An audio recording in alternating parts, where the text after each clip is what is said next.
And he's got his hands full, though, if we're turning our attention to the match rather than the league, with Justin Bergman, who is just about the favourite for the tournament alongside Tom Cousins. And he'll want a deep run just on the back of the loss last night in the shootout final. Yeah, and one thing you'll see here as we see him breaking, he is taking the cut break. A little difference from last night. The shootout rules are the golden break being allowed. There is no golden break here. You cannot win on the break. Yeah, it really is worth pointing out that the difference, it's subtle, but the difference between the shootout and the open is more breathing room and a little bit of the fun and games in terms of the golden breaks and stuff are taken out of play. You know, we are less likely to see the 6-ball shootout as well. It's there just to keep the tournament on track. We're not sort of forcing it down people's throats. It's a different pace of game. Still got the 30-minute shot clock for the first half an hour of the match, but I expect these matches to go pretty close to being done within the first half an hour, so we won't see as much at 15 seconds a shot. Yeah, with the extra game, we'll see a few games here and there that have that 15-second shot clock, but for the most part, I think it'll go pretty quickly, and the level of play that these guys are at, even Michael's a decent player. I don't think we're going to see too many missed balls in this first round. I mean, we have a stacked lineup, really. Yeah, I completely agree. Really looking forward to all matches this morning for the different reasons in each one. But we'll enjoy it as we go through the day. But I'm looking forward to. I just always love watching Justin Bergman play. His cue ball's always on point. His patterns, I think, are phenomenal, especially for when we're talking about 8-ball. I think he really is a phenomenal player. Yeah, I got to do commentary with him last night, and he's really a treat to have in here. As much of a pattern play guy as you are, having him in here with you would eat it up, because he is very, very good about explaining the patterns. Yeah, how about that for a shot, mind? Just talking about being on point with his cue ball. But you can almost see Justin there when he's playing. He is working. You can almost see the cogs whirring, working out the puzzle as he's going through it. You've obviously listened to me talk about it for an awful long time in terms of that's the part of the game that fascinates me. It's why, I love all cue sports, I love all disciplines, but it's why 8-ball captures my heart. I just love the puzzle, I love the challenge. And it's definitely a puzzle. You got to work it out, and Justin's one of the best at that.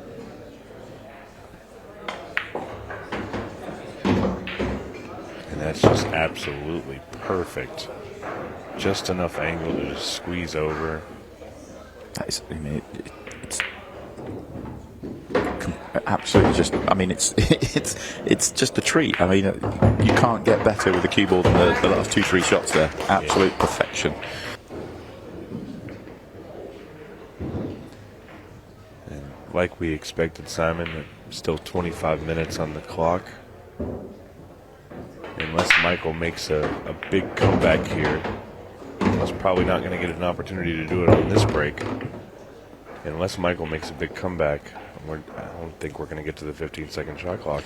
No, that might happen a few times today. Not the one-sided nature of the scoreline, but just that, 30 minutes to what you saw it yesterday. There's plenty of time for the most part to play the match. He doesn't have a great opening shot here. I said the rack was great, but his opening shot is tough. Side pocket is never easy to shoot at that angle.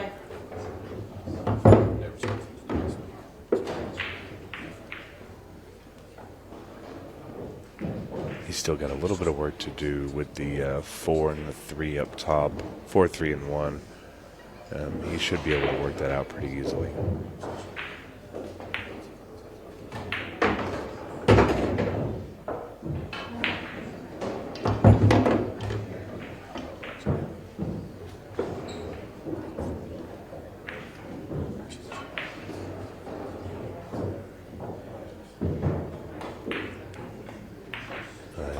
He's played that pretty well.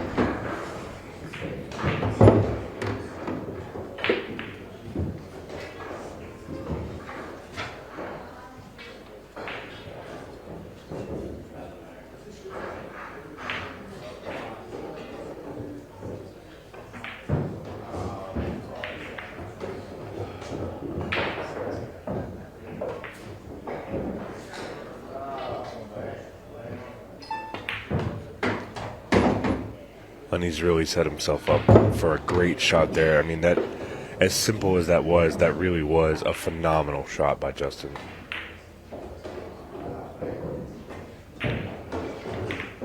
He got a really good angle on the ball and gave himself the opportunity to get out of here. Starting to look really good out there, isn't he? I mean, to be fair, he started off really well as well. He's playing some good ball. It's actually a treat to watch. Yeah, the simplicity of how he moves around it's, I don't know what to get. You can almost compare it to like a ballroom dancer. They look like they float. Justin looks like he makes every shot look easy, when I know for a fact that it's not easy to execute the way he does. Big break there. Oh, scratch. Shoe ball down. So it is going to be ball in hand. It is behind the line. However, there are no restrictions on which direction you can shoot.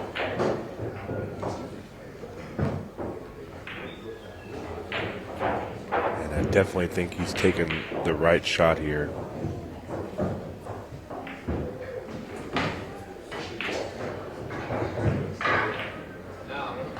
If he can get this figured out, all he's got to do is worry about the 7 and the 2. And if he does that, he's the favorite to get out here.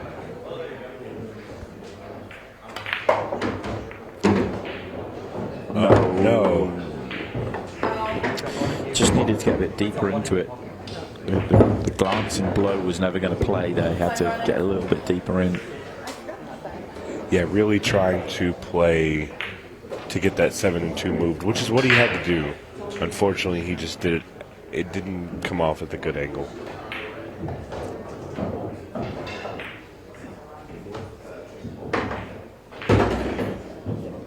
And Justin's in a prime position to take this match.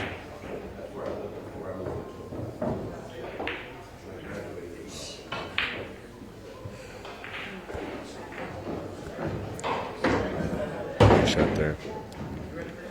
You know, like we talked about a few minutes ago, our next match is David Matlock and Joe Prince. That's also an interesting one for me because you would expect to see those guys in the final 32. One of them's going to have to do it through the hard way, aren't they? And they're playing so early in the tournament that it's definitely whoever loses is going to have a much tougher road. So. Interesting matchup. Same thing with Sam Henderson, Ricky Evans. Our level of play, again, in Louisville, our level of play is extremely high here. The brackets, the players have really shown up that can play well, and it's going to be interesting to see how it all plays out.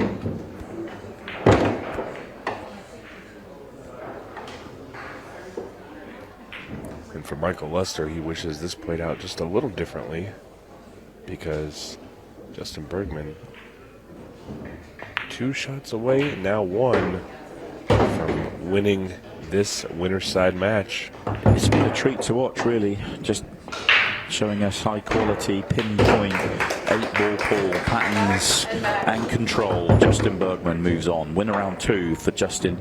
He's looking good in the Open. Great to watch him this morning. Once you see it in person, it's wow. It's about half the size of our ball, it seems like. Yeah, and I'm actually, you guys follow me on social media. I'm going to post a picture right here. It's a great break there by Dave. That's a huge break.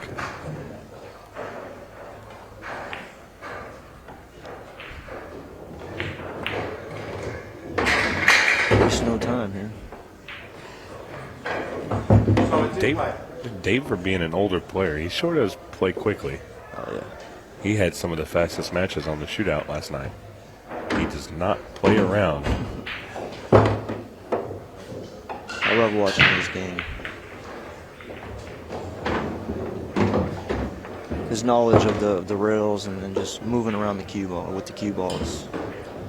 We've seen a little bit of it last night. I think he hit like a 3-rail draw shot around to get in behind the 8-ball. My goodness. You know, we talked about him, and he's not super fond of his nickname. And I told him, I said, we're going to help you come up with a new nickname. I'm voting for the human highlight reel. Yeah. I mean, he really is a highlight reel of pool.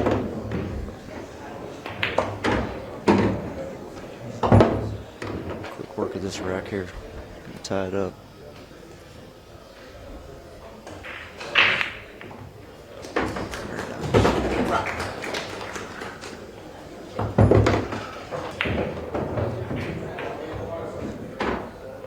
This 8-ball,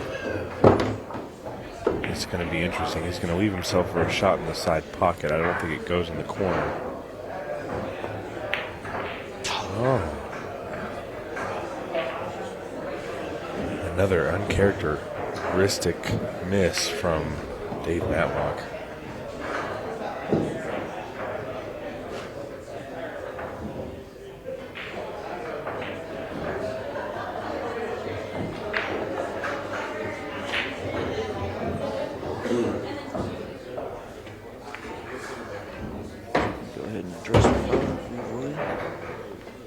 That's what all the greats do, right? They address the problem right out of the... As soon as possible. And that's definitely the way to do it.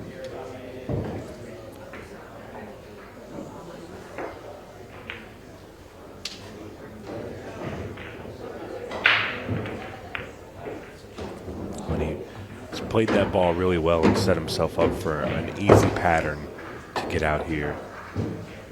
I like the 1 to the 7. He's going to take the 7 first.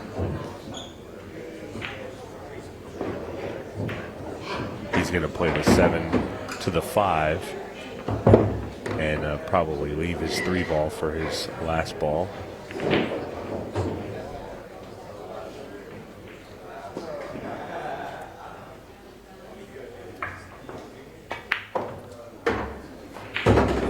Take what you can get. Don't try and force anything. Generally, when these guys make mistakes, it's because they're trying to force position.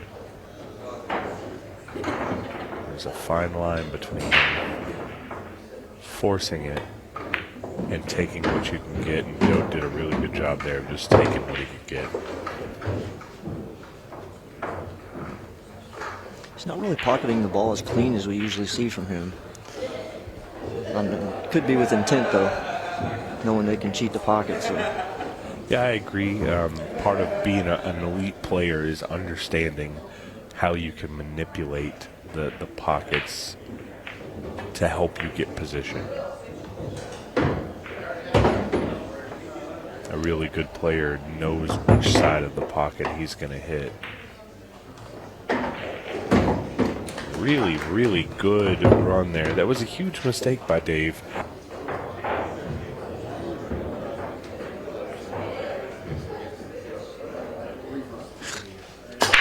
All right, big break here.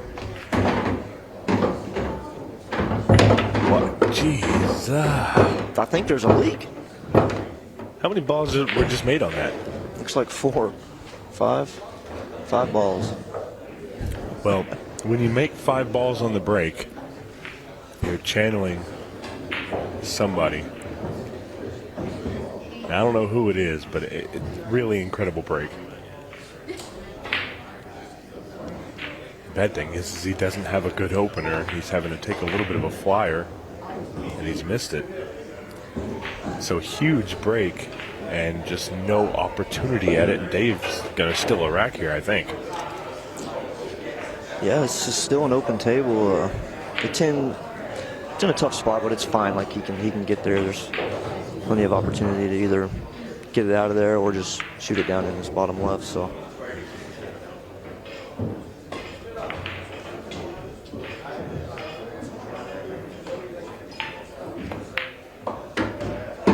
Nice shot there.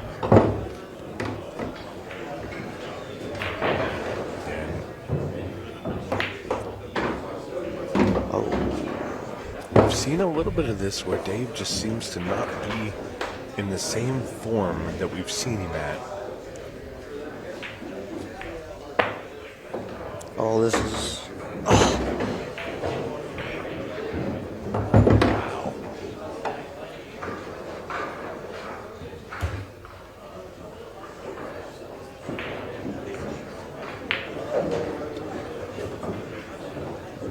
got some major spin on that cue ball, but he's left himself absolutely nothing.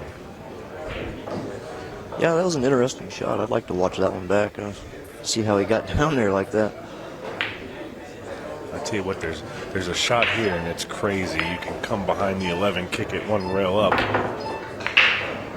Almost kind of like this. He needs a spin to go. He can't get there. We will be able to go and look at all the scores for all the events that are going on, including the ladies, the juniors. You can check out the finished bracket from the shootout last night. All of that on ultimatepoolusa.com. Another good break here. Saw a ball down. Yeah, I think you're just seeing some frustration now and just get it over with kind of mode. Yeah. And not that he's going to give up by any means, but I've been in this position. I think we all have. It's just like, all right, let's get on with it. Yeah, it's a big ask to come back from 6-1 down, alternate break, so sometimes you feel like maybe you just want to get out of the situation you're in and reset a little bit. And that's without the conversation of the fact that Joe Prince is playing absolutely phenomenal, other than one or two very rare missed shots.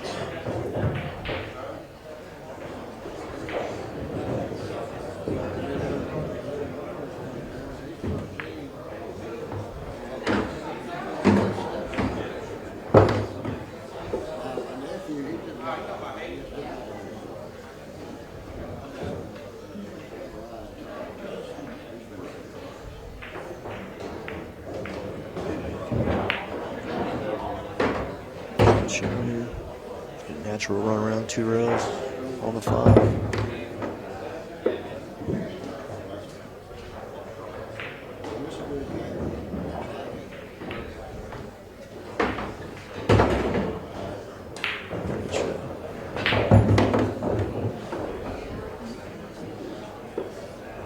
Yeah, Joe's really looking like the same Joe from Kansas City, the same Joe from Colorado. Looking absolutely great.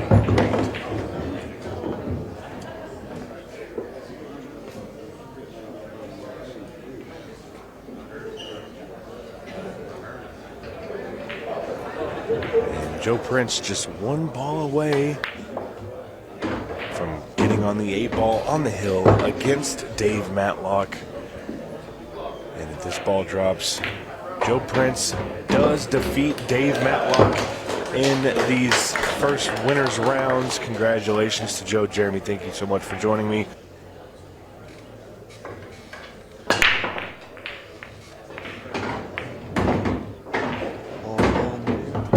So no golden break in this format because international rules is if you put the 8 ball on the break, it just gets respotted onto the 8 ball spot. Obviously, if you make another ball, you continue. If you don't make another ball, it passes over to the opponent. So the golden break or the golden duck is only for the shootout tournament only, but this is the Louisville Open, so no golden break or golden duck applies. Yeah, these are the official international 8-ball rules. We like to spice it up a little bit with the drama in the shootout, so which we seen yesterday. Wow. Yeah, Bergman. What a guy. And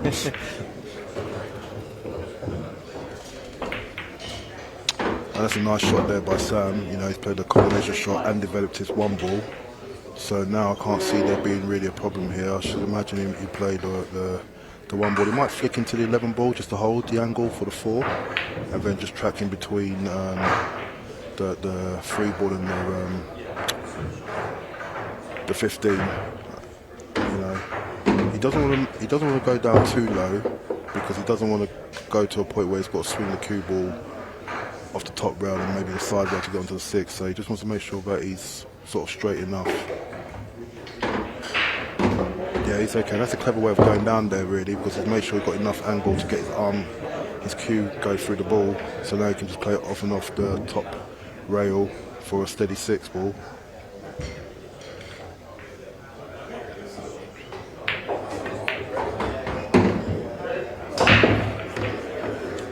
There's a nice shot there. Just got to draw this back maybe 6 to 8 inches.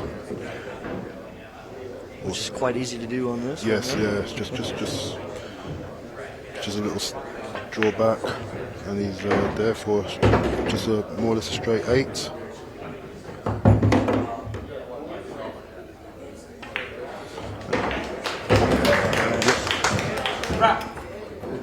And he's off to a nice start there, you know, break and run. So we've got Ricky to break, and he'll be looking for a break and run to at least settle his nerves. Needs something to fall here. He's got nothing. And at first look, these are stripes. I think the 11 long will be his first shot. Just pot the ball really, and then kind of start your mapping from there. Yeah, just get started. Yeah. And really just shoot a nice smooth stop shot on it and go from there. So he might take 11 long and then take the 15 long, depend, you know. Yep. Yep.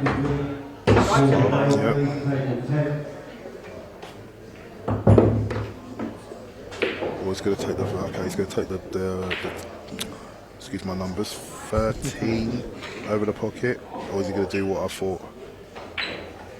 I like shooting 15 here, just get it out of the way. Yeah, but I don't mind this. He's going to take the 11, not 11, 10 ball, excuse me.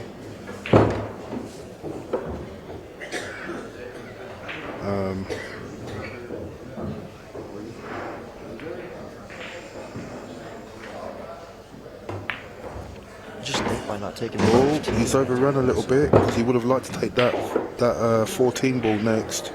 Then you take the 15 long, 10 down the rail, and then the pink 12 into the side. So he's got a bit of thinking to do here now. He should still be okay. That 14 is going to be a bit of a bother because he doesn't want an angle where he's colliding into the 5 ball. Oh, he's hit that tentatively. Oh, he's just got there. I think his body language showed that he might have missed that shot. Now this run out has become just a little bit more harder than he should have had. Yeah, and again, I'll go back to the 15. I think that was the key. Yeah, yeah. He was dead on it. He Just get out of the way, like yeah. Yeah.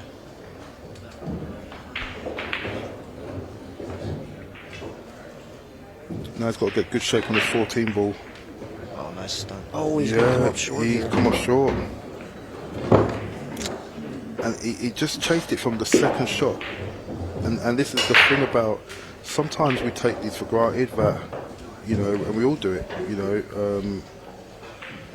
we take for granted thinking that it's a layout, everything goes, but you come up short or long on one pot, and then it takes 2 shots to recover. Yep. No matter how easy the layout is. Oh, no. Ricky's got to take these now.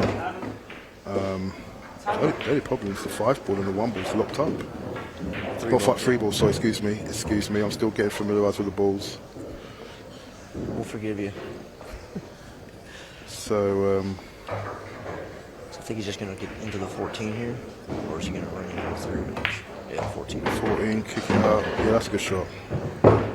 That's a good shot. And there's many ways of going there. You could have just probably drawn stunned the shot he just made, and then play the what looks like a simple bank on the 1 ball, and go into the 3. Yeah. Yeah, there's a few options. Yeah. It's a beautiful thing about this game, the creativity in the players. There's not just necessarily one roadmap. No, to it, you know? no. Oh, that wasn't the best of shots here. So.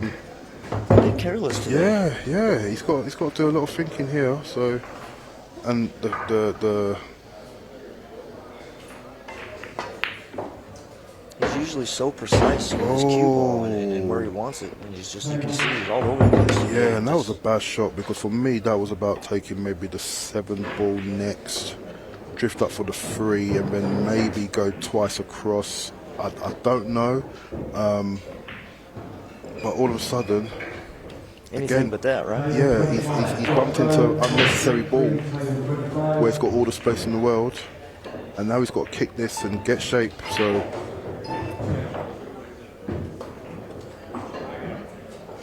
there he's reached. The 7 balls hit the rail. It's a pretty good shot there. Well, it's a natural position. All Sam's got to do, this is the money shot really, is literally just focus on the 10 ball. This is like the 8 ball really. Yeah. You know, this 10 ball's like the 8 ball. He's just got to pot the 10 ball. The cue ball takes care of itself for the 14 up top. He's made it. He's made it. Yep. Great shot. Yep. Always the risk of letting these players back to the table. Exactly. Especially after you made a loose shot, but he's not played his best at all. I don't know if he's feeling nervous or. Definitely not the Ricky we know. No, definitely not. You know, in KC he was great, and even in Denver he was pretty solid. You know, so.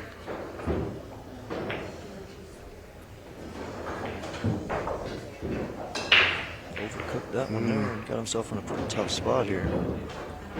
I think he can just roll this one in, so it's just like the 10 ball, just pocket the ball. Great shot. Yeah, to be fair, I mean, one thing I'm probably not used to yet is to roll in tangent lines, and I'm thinking of English 8 ball, so I would have probably tried to stun that 8 ball right, rather than just play it natural. I'll be too scared of scratching, so you have to nominate. Mm-hmm. And it seems like a obvious shot and this and that, but it is the rule. Yeah. Because you can actually pot it and play a safety shot if the table's laid out differently. So just because you potted it and you did, if you didn't nominate and you played a safety shot, it would have been a, you know, when I say safe shot, like a pot safety. Right.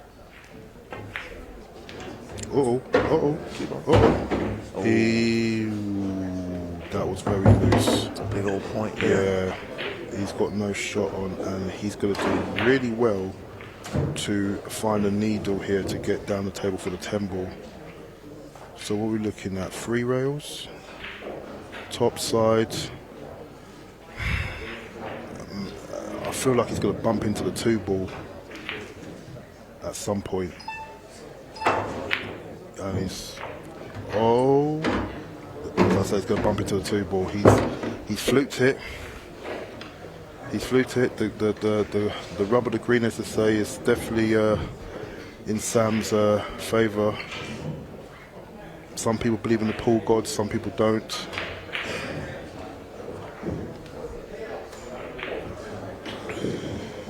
Just everything that can go wrong for Ricky is just. So I think he'll be playing this with a trace of left English. Oh, yeah, he's gone the other way around to get onto the 8 ball. But either way, he's missed the 10 ball. So, Ricky, you're going to have to get one on the board here. You know, this is very important just to get himself settled and still feel somewhat he's in the match. And it will be his. No, it won't be his break next. I do apologise.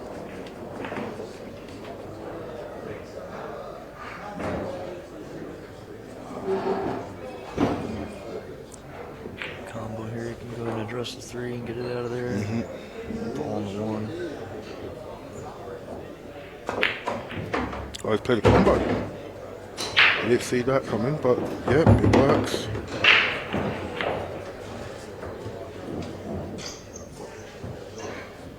So what do you do here? Do you take the 3 long and kind of just roll out, or do you take the 5 into side like he's doing? Personally, I like the 5. The 5? Whether it's right or wrong, I don't know. I'm just not a fan of shooting up past the side pockets. No, okay.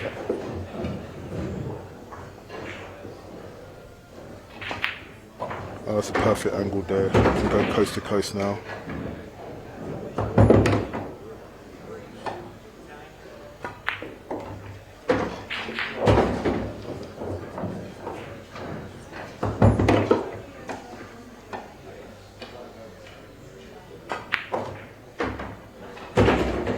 Not the best of shots there.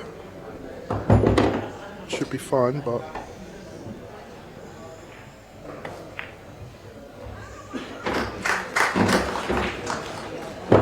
And that will somewhat settle Ricky's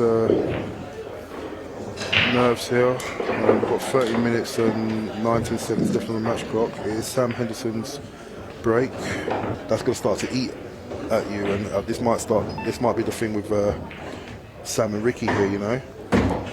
Yeah, both young players as well. So a lot of battles in the future, I'm sure. Ricky's missed more balls in this match than he has the entire tournament in Colorado. Yeah, definitely.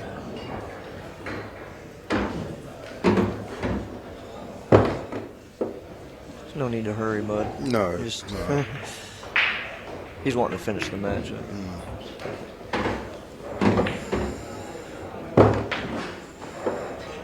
So just run this forward in between the line of the.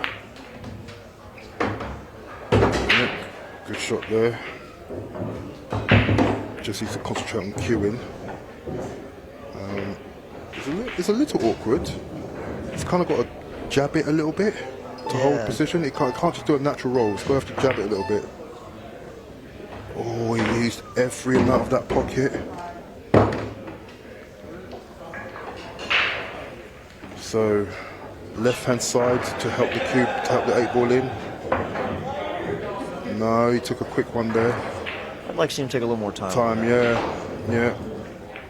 Just because when you jack up, there's a tendency to your body kind of comes in, and you can hit the ball a little thicker than you're thinking. I didn't think he needed to jack up as high. Right. Put more of a level middle spin instead of trying to jack up and draw it in. That was everything about like getting as much rotation on the cue ball, finesse, if you think.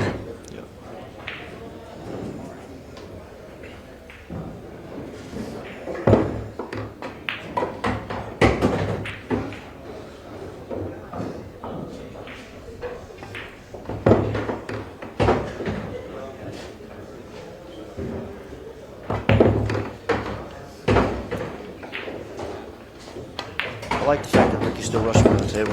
Still fighting. He's still fighting, There's no give up in this kid. No. If I'm Sam, no matter what I do here, if I make a ball, I'm using every bit of every bit of that shot clock. Extension.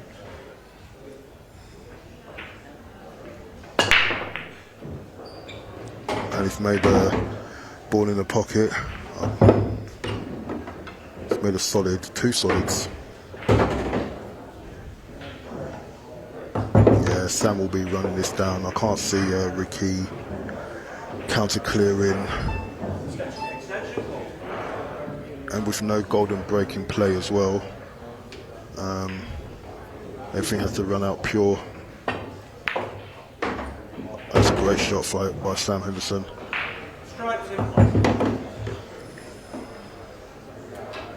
Just looking at the clock. Yeah. Now this is about just potting one ball at a time, and give yourself the average shape shot. So he's in a bit of a puddle there. Has he used an extension? Yes, he has. Yes. So combination shot coming up.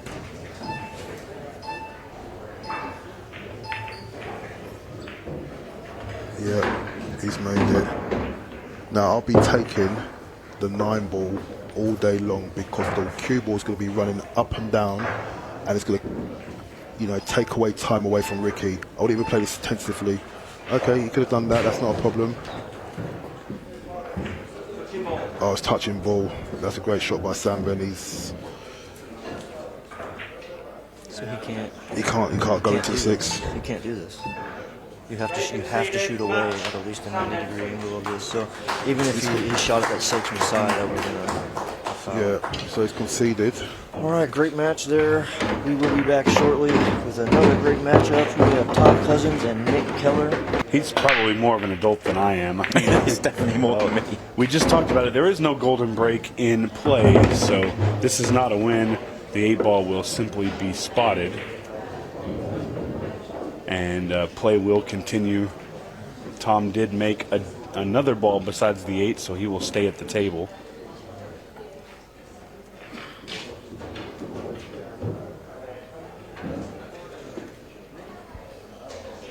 And this is a messy rack.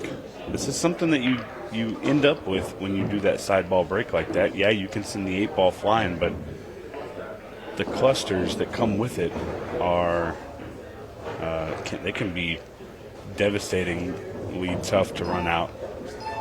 Attention call.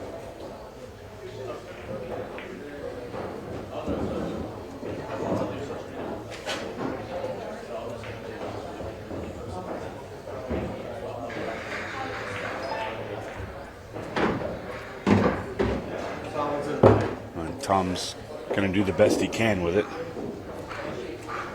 Nice to see Tom's branded up as well. Got jam up on the top. Gone for the Louisville shirt, which is one of my favorites. Yeah, definitely like that. And Tom looks good in it. You know, Tom slimmed down quite a bit since the last time we saw him, which was only a few months ago. It's subtle. It's a small element, but it's one of the things I look forward to the most. Obviously, Jam Up, one of Multiple USA's partners, and we have these branded tops for every single event. And every time I look forward to seeing what they come out with. They work with the event branding team to kind of coordinate so that they're somewhat on point, and yeah, it's always good to see what they've got. And one of our league operators, Jeff Goodman, he comes to every event. He has every single event t-shirt with all the shootout players on it in a shadow box in his pool room. Really cool stuff. Yeah, love it. And meanwhile, this is not a good spot to be in. Nick Keller might get an opportunity at the table here. Yeah, and it's gone wrong. And Nick is going to be from the Kansas City area. I'm not sure exactly where around there, but I know he was at the Kansas City Open, and he was local to that pool hall. It's great. We got a battle of the Louisville Open tops. Yeah. Which one's your favorite? I really like the silver. I really like the silver with the gray. I do. I like the silver. But both of them, to be fair, are beautiful jerseys. Really important, of course, that Nick gets off to a good start here. You know, he's got the mistake from Tom Cousins, and that doesn't happen too often. And you have to punish him and just force your way onto the match here. There's no doubt that Tom's big favourite for this game, but Nick can play. I spoke to a couple of players that know him, and you know, they said, you know, he's second favourite, of course, but he's a good level player. And that's what we have in the Open here. We have a good range of players. You know, it's a fun format for people to play in, and you know, some players are here, you know, just to enjoy themselves. Some players want to play against the best players in the world and have some fun and experience that. And some players are kind of coming in here to try and win the tournament.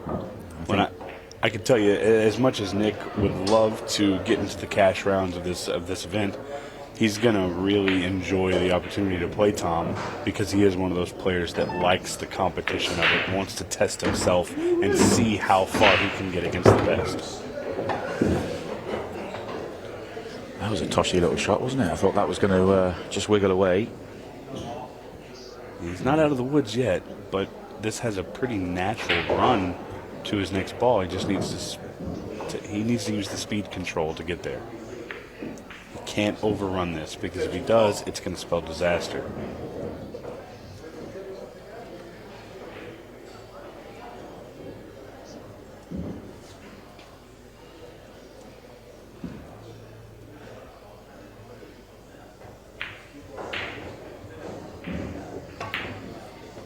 He went for the bank and a little touch. He's going to have this ball. How about that? Great bank from Nick, and he's in great shape here. Well, if you're gonna get a game on Tom Cousins, this is a cool way to get it.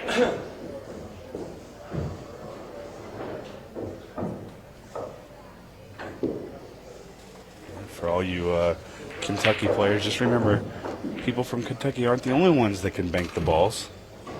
It's a beautiful, beautiful play on that.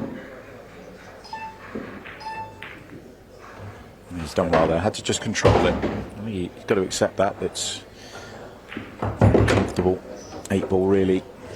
And this to punish the error from the Louisville shootout champion. It's very important here. He just settles down and plays the shot like it's the last shot he needs to win the tournament.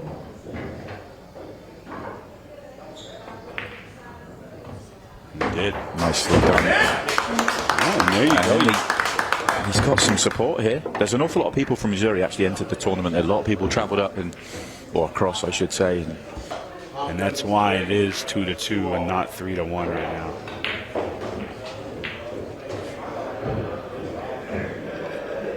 Tom's changing his breakup.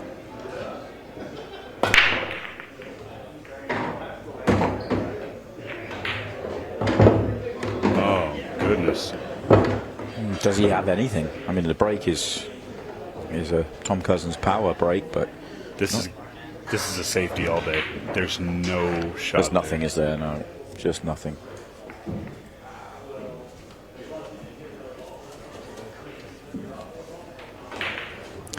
And there's been that sort of match for Tom. Just can't get the rhythm, can't get the flow.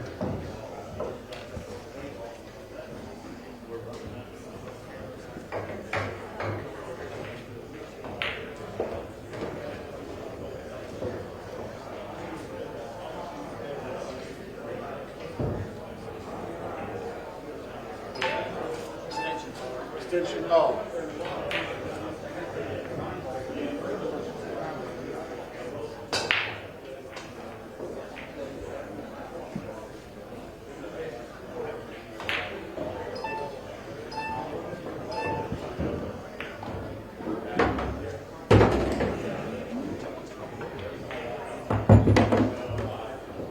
Solids in play.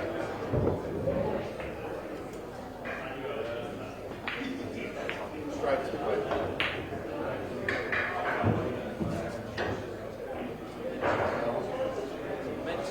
Solids in play.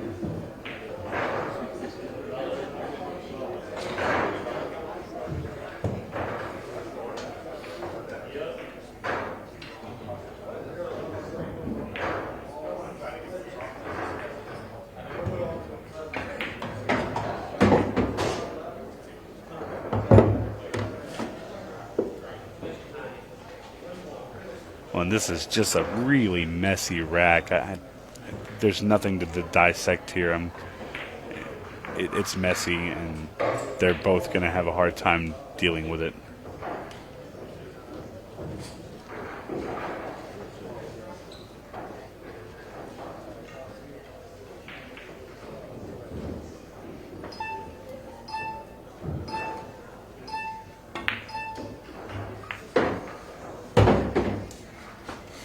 I have to say, I think all this plays into Nick's hands. I know he's sort of chasing again, but the match is just getting shortened up, isn't it?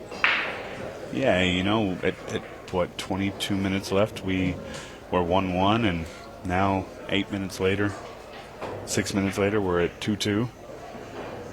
The 15-second shot clock is definitely going to come into play, and it's very possible that the entire match could come down to the match clock. Yeah, and what I'm sort of getting at is an excellent shot, and that Really good.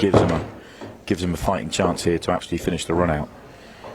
But what I'm getting at is the fact that if I'm playing Tom Cousins in a race to 7, or if I'm playing Tom Cousins, I'd rather be playing him in a race to 4 than a race to 7. And the match clock, I'm not saying we're playing a race to 4, but essentially it's shortening it right down, and it just levels this playing field. Well, and essentially we are playing a race to 4 and with a 15-minute time limit at this point. And I talked about it earlier, and I said that we would see the pockets tighten up. He didn't hit that right in the center, and it bobbled. And that's going to happen more and more as the weekend goes by. Look what he's left, though. Nothing. Yeah, there's not much there. The only thing that's even feasible, and it's not good because if he misses, I see the 9 off the 12 into the 15. But he could bank the 10, but there's nothing good to leave. Is he banking the 10, or is there a safety option? Could you put the 10 on top of the 8? You could do that. Just going to elongate the rack. Oh, wow. Oh, no, just float the 10 in like it's hanging over the pocket, and now the layout is perfect, and Tom Cousins will win this frame. Well, that's why I'm in here and he's out there.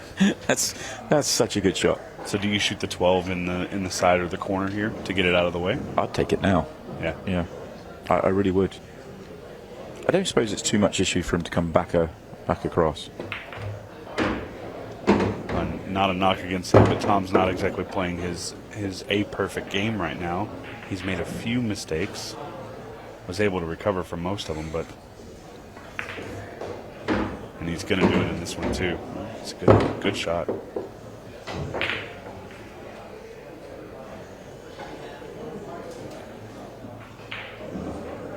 And by the looks of it, we're going to be right around 12 minutes with just a 1-game lead for Top Cat if he can get these 2 balls down.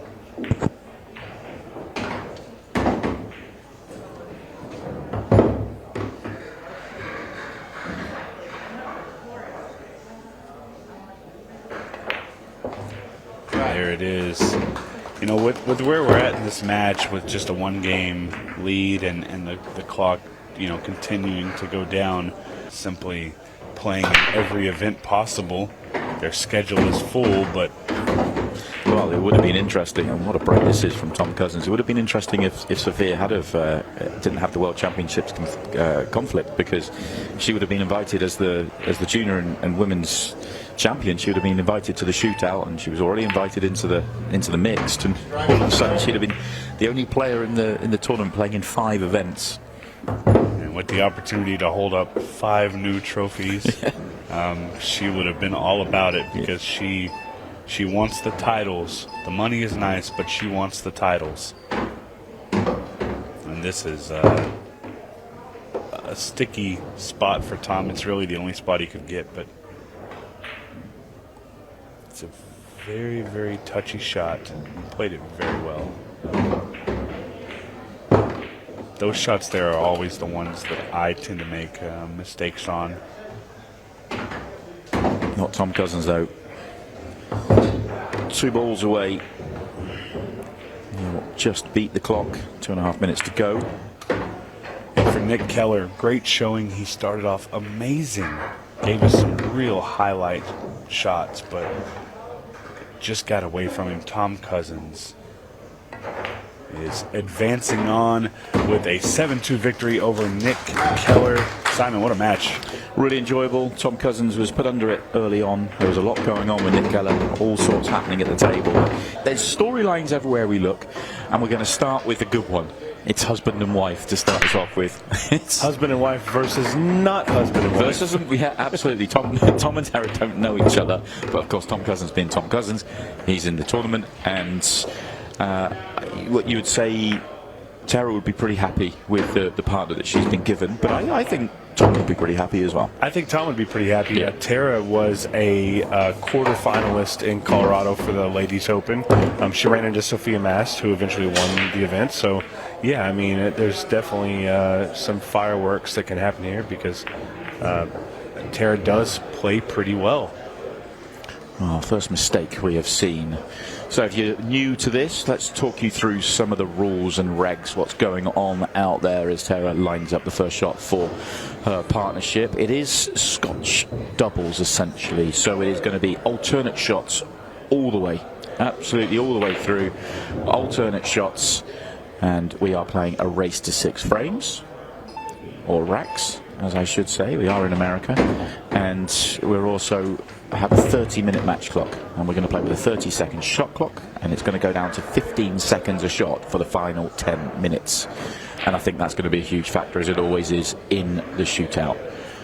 We've also got golden ducks and golden breaks in play. Once again, it is shootout pool, remember. And one thing we haven't touched on, and this is going to be very interesting, and I hope we get to see just one, the 6-ball shootout is still in play. But it will be a Scotch 6-ball shootout, and those, I've seen a few from over in the UK, and they are wild.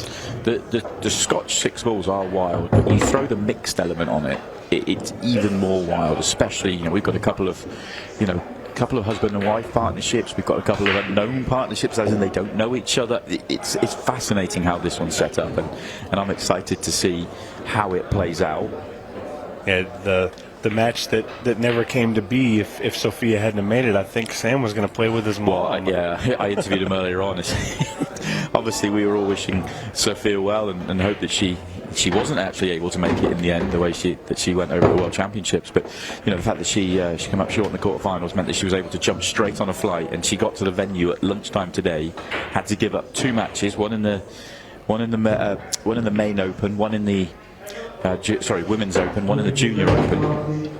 And she is here just in time to play with Sam Henderson. And I think something that maybe she didn't think about, I think Tara made a small error in her wardrobe choice. I think maybe she should put her hair up in a ponytail.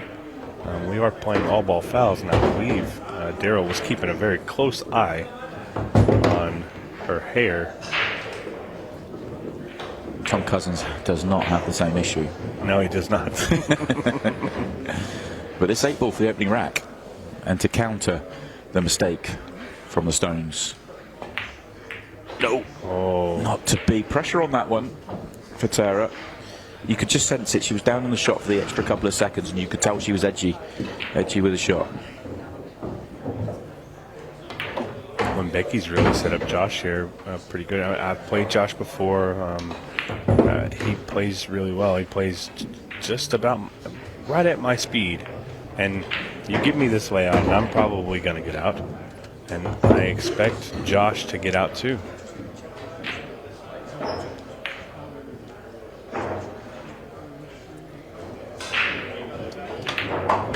And the players do have the ability to communicate openly. But they can, yeah, they can talk all the way through. I was just wondering whether they're aware of that, just in terms of noticing that the Stones aren't really talking. They're just sort of leaving each other to it. Because I think in pretty much any other mixed tournament they would have played in, that they would have been not allowed to communicate. Yeah. So it's not really something that happens over here, but with the shot clock, it doesn't elongate the match or the game. Exactly. So talk it up. I want to see it.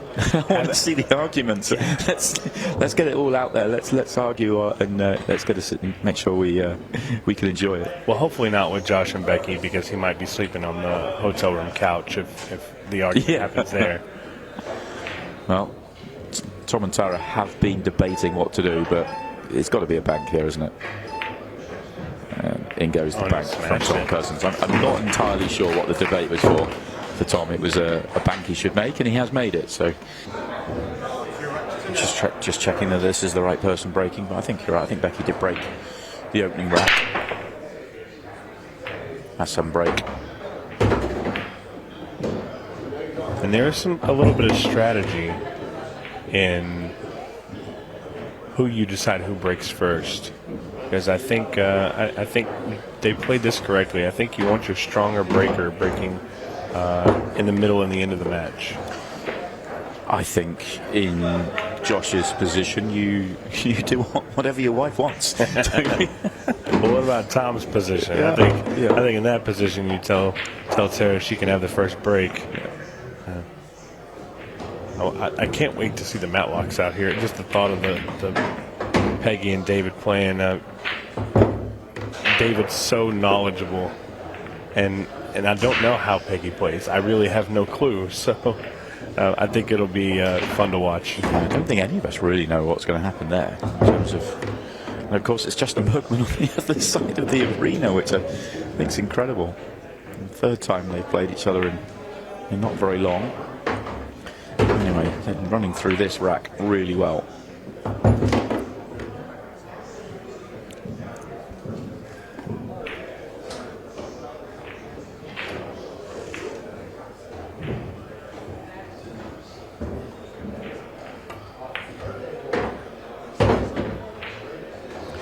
Not perfect on the 8-ball here. A little bit halfway, and yeah, Josh hangs his head just a little bit. Very similar to the previous rack where he couldn't get Becky on the 8-ball better. So big 8-ball coming up now. Oh, and it refuses to fall. That is insane, because she hit it so good. Josh giving the fist bump there. He knows she shot a good shot. It's a rare occasion, though, where hanging the ball over the pocket can really help you. This is a challenge completely for Tom and Tara now. How do you counter? You're going to have to play one really good shot and almost run the risk of knocking the 8 in to try and get there.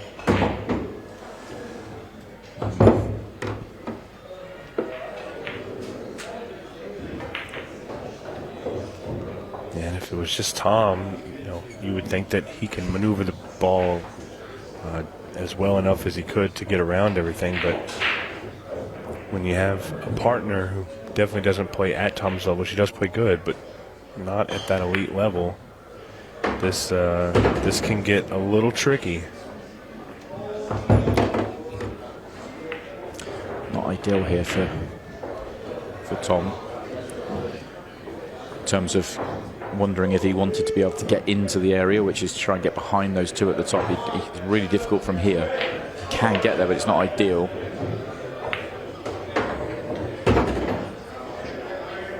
Okay. Tara's not going to be able to get there either, so it's going to have to be Tom that's going to play the big shot. And it'll be on the 14. Well, realistically, there's two big shots there. Getting I think shape it's on one. I think if you get shape on one, you can get shape on the other.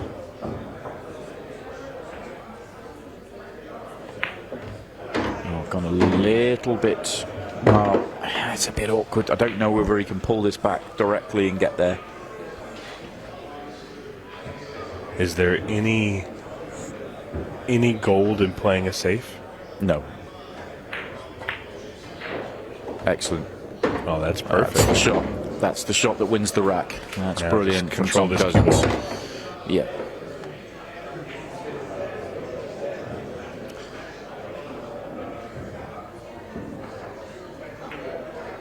And you could tell she was a little timid on that because she didn't want to over-roll anything like that. Yeah, pretty good margin of error to roll it in, though, but you just get a little bit edgy, don't you, when the 8-ball's hanging over a pocket. Yeah, absolutely. And they've done really well here. Tom and Tara, this 8-ball for a 3-0 lead at just over the halfway mark in the match. And I think at this pace here, you really want to give some angle. And she does. Good shot. It's a tough position, but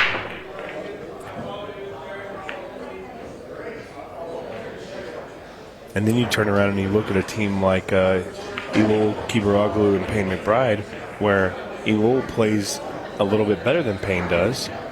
And Payne's been in the positions, so he's going to be really comfortable. So I think your point proven. Tara's really done well with the situation she's in. Yeah. I think Lulu and Sophia will be the two standout players from the female side of the 8, if you like. And I think that carries a lot of weight in these mixed events. But more than anything, it's how you work together. And so far, both these partnerships have worked together. It's just been a couple of positional shots from Josh and a couple of misses on the back of those positional shots from Becky. It's a difference in the match, really. Yeah, it's Josh and Becky have played well, but they just haven't had some of the better layouts. And I actually think this right here, if this ball goes, this might be one of their better layouts. It's just a matter of figuring out the pattern and how to take it. I know Josh is pretty good at the pattern play aspect. Becky may not be as experienced at it, but with Josh at her side, I think she'll do fine.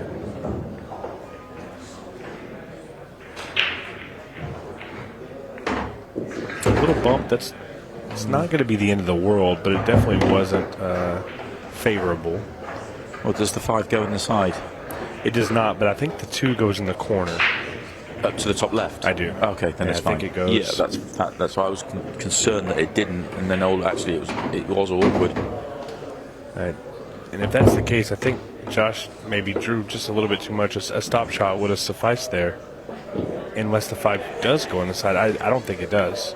No, I don't, and so he has pulled back and just adding a little bit of terror, because it is half blocked. There you go, it does go, but oh, it just falls. Wow.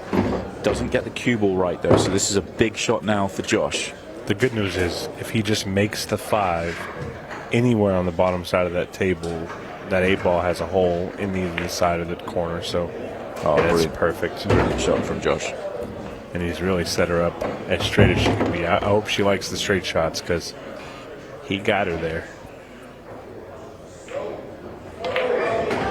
Very nice. And Look at this. A little bit of noise for the Missouri duo. yeah, Kansas City is definitely in the house. Oh, no. No. Well, and now's the time where Josh and Becky have got to figure things out and make something happen and make it happen quickly.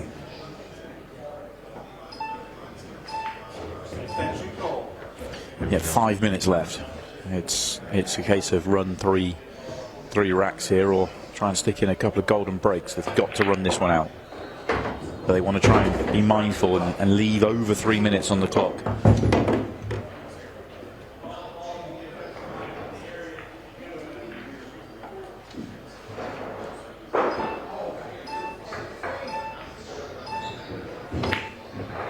Oh, wow.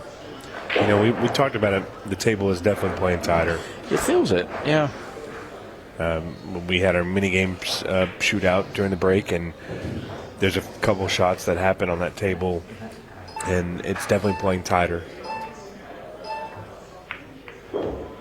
The weather here in Louisville is also a little cold.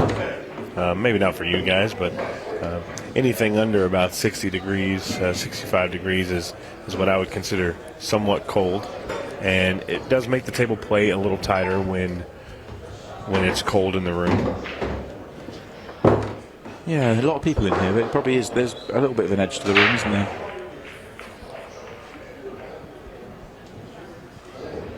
Yeah, and with no extension, got to stay calm.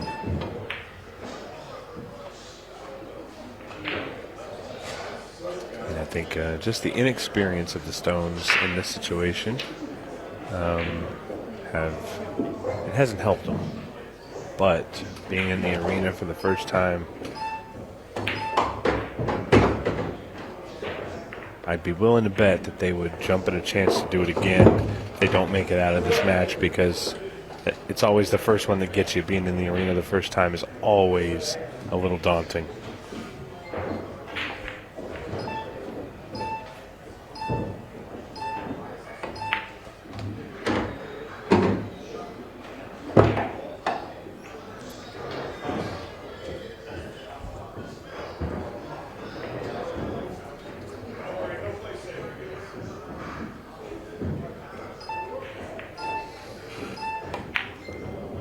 Uh-oh.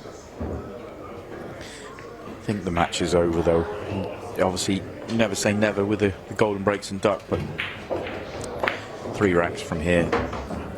Under 3 minutes now, 2.5. Yeah, you get the sense that Josh may know it a little too. He understands where we're at in the time, and he's not in any type of a big rush. Still looking to play the correct shots, though, and that was a good idea. Absolutely a good idea to get that 14 available.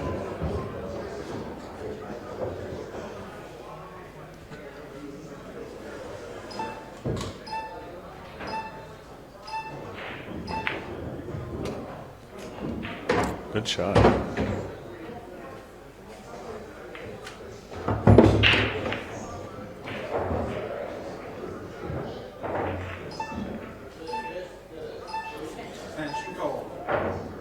Down to the final 90 seconds.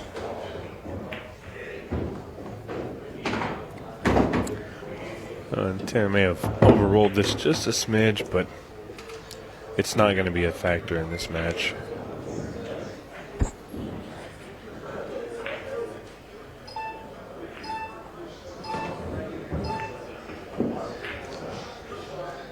Tom trying to make it happen, but doesn't reach the pocket this time round, and we're now into the final minute. Been an interesting first match. Just the Stones will feel they've had too many get away from them. It's not as though Tara and Tom have played lights out here, just given a couple of too many extra opportunities. The last rack here has just been a little bit flat.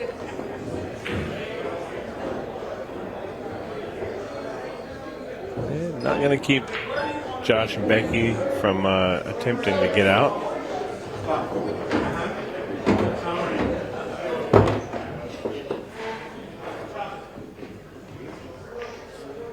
And Tara here really can just make this ball, let the clock run.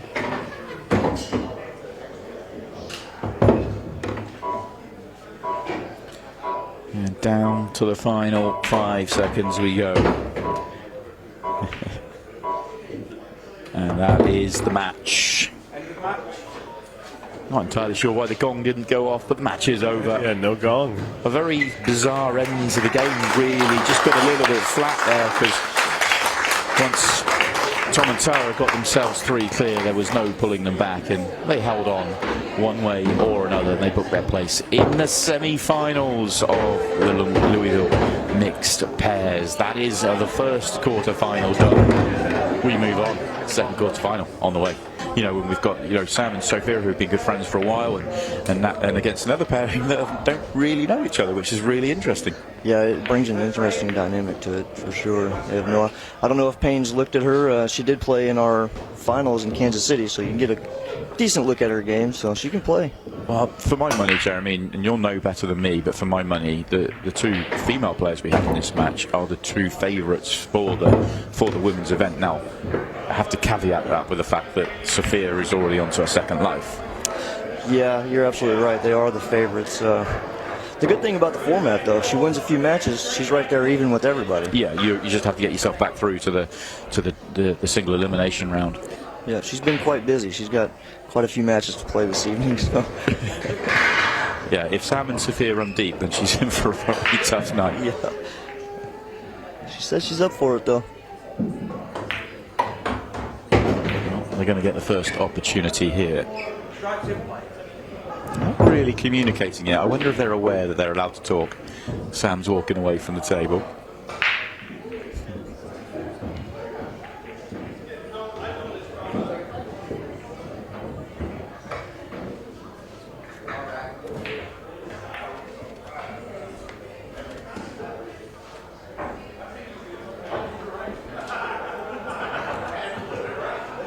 Not a whole lot she could do with that.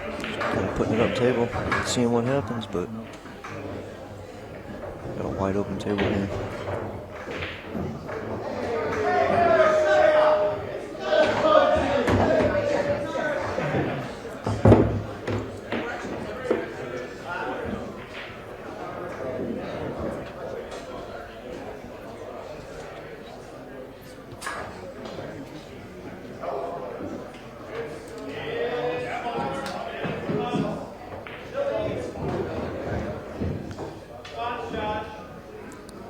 Payne, of course, was involved in one of our most dramatic matches yesterday.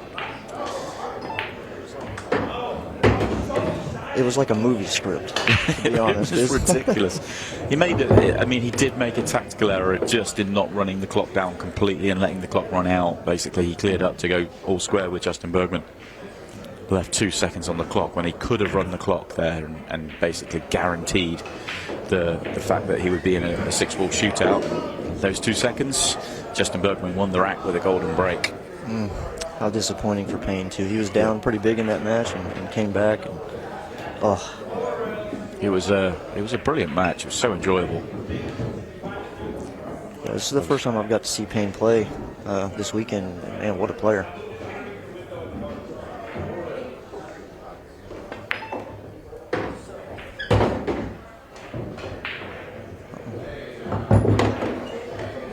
I think he's again put Sophia in a pretty tough spot here. I think the 10 ball can slide by the 6.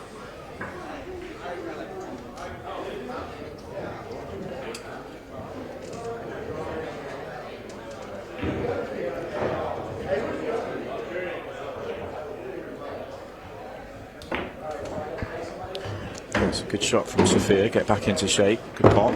And now they should have a chance to run the rack. It's just the 8-ball, but it really shouldn't be an issue. It all depends on how they get to it with their stripe just above.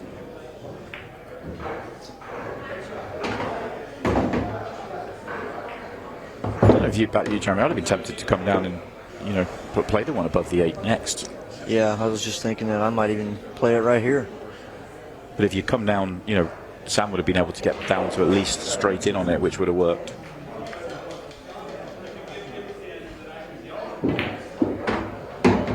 Well, that'll do. As long as it doesn't go too far, that will do. I think he's got the potting angle. It's just gone that 2 rolls further than I thought it was going to.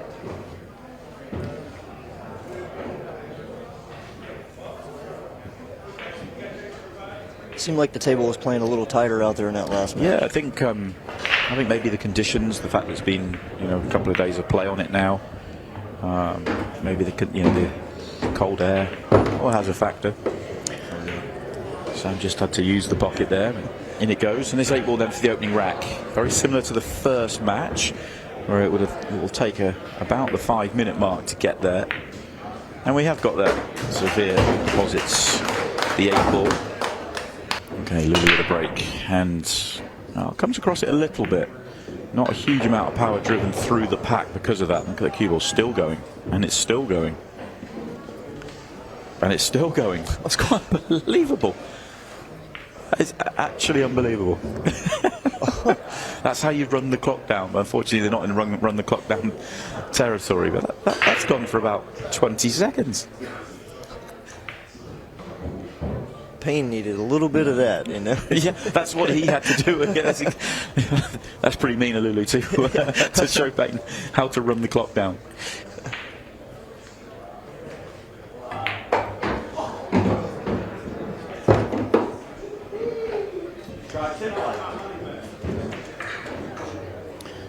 So another good chance, but more work in this one than the previous for Sophia and Sam.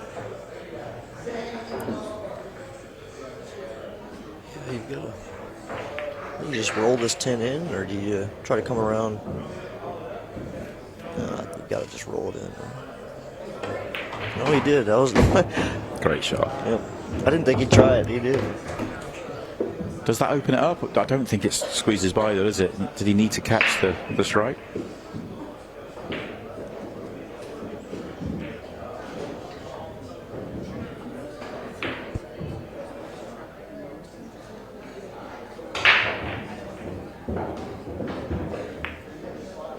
Oh, it did. Use the pocket well.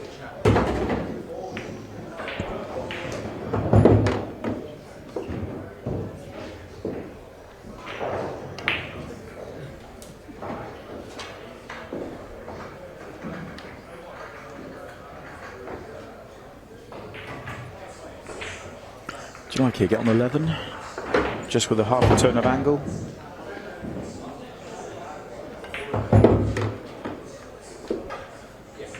Landed straight in, but that works as well.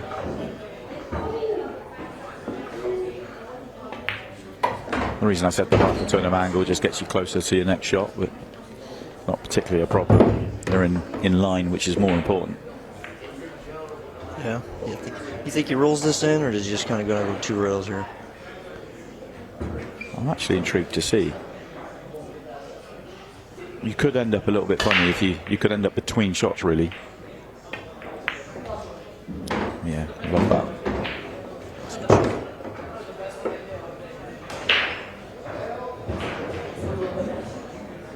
I think you just follow this through, can't you? 8-ball goes opposite side. Or if it doesn't, then you follow it through and take it up to the corner that Sophia's standing in. It's almost looking like... Is she concerned that she can't get to the potting angle? Hadn't considered that. Thought it looked like there was plenty of room. Yeah, she couldn't get to the potting angle. Big moment in the match. Very big moment in the match. That looked perfection from Sam, but obviously not. It must have been so close, because it did look... Yeah, but you could have gone. I mean, it was going to be much tougher to get onto the 8-ball, but you could have gone long if you had to, if you weren't absolutely on it, or maybe had to turn it in. Yeah, that's why I kind of like rolling that ball in and let it kind Guaranteed of go forward then. towards the bottom rail. Yeah. Yeah, and then you can drop, because you'll have much higher angle. Then you drop it in and take the 8-ball to the corner. Yeah.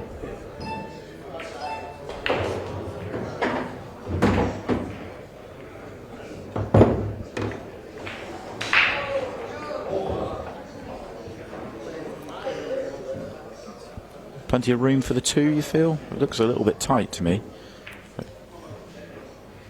Yeah, I know, she's playing it now. So I'm just going off the overhead camera we get in the commentary box. Just looked a little bit, but it was okay. uh-oh.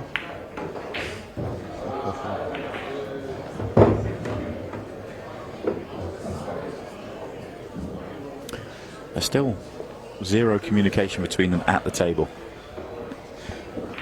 Not going to work as a team. They could. Your shot, my shot.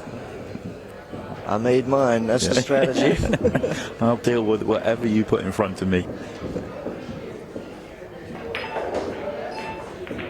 Oh dear. Wow, it was a big shot previously, a big mistake from Sophia and Sam, but that's a bigger one. That is a much bigger one. That's the reaction from Payne. He can't believe he's missed that. Lulu didn't look thrilled about it either. Don't blame her. I'm a little curious about the shot selection there. He must have been hooked on the 4 as well, or because he's got the height to stretch out over that. Yeah, it wasn't too far.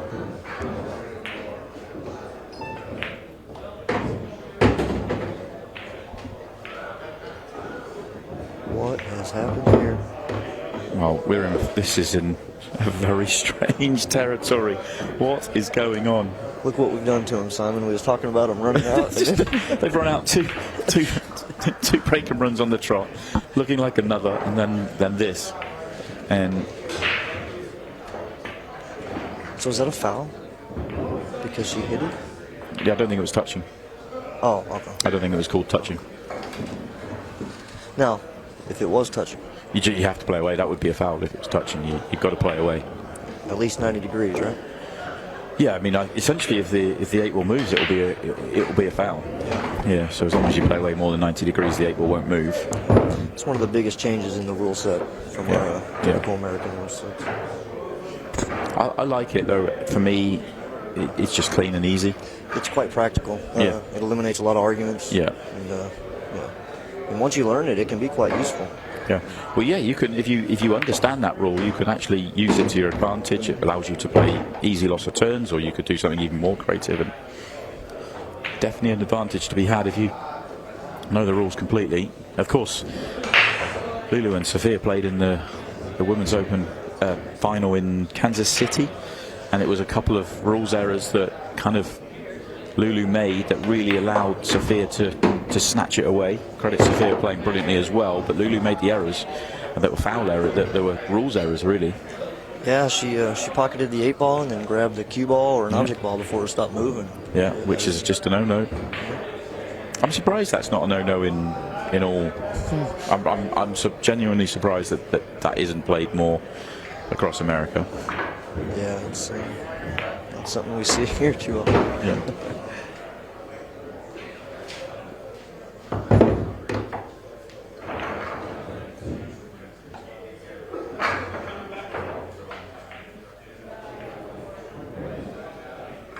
How well is this cloth holding up this weekend?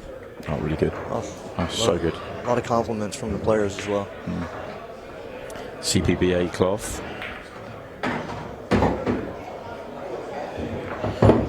So this 8 ball to bring an end to what's been a very intriguing frame. Both players, or both sets of players, will feel like they should have won this rack, and whoever loses it will hurt.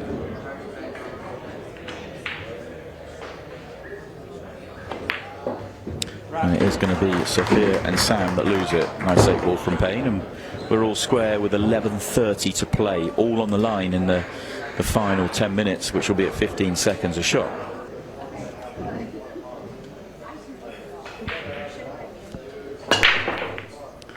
That's a good break, but no, they've made a ball. No movement on the 8 ball, which was certainly of interest for me to see if they could get something going there. A chance to put a run out together. Needs to be quick, but it is all there.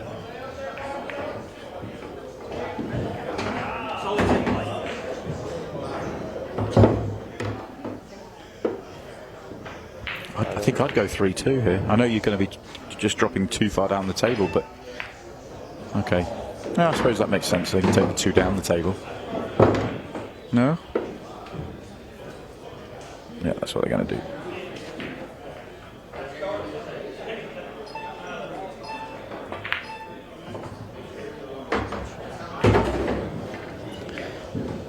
How much easier if they got rid of the 3 ball. Yeah, that's just going to be awkward enough. That 3 ball had gone, and it could have done. Then this would be so much easier. Yeah, I think she's going to have to get into this 11 a little bit. Try to avoid it and get into the 3. I'm not sure she can miss it. Sam's got a shot. It's not a particularly nice one, but he's got a shot. And we're down to just over 2 minutes as well. This has to go or they are out. Shot. Oh, easy. It's going to hook. Easy. Oh, it just went too far. Story of their match.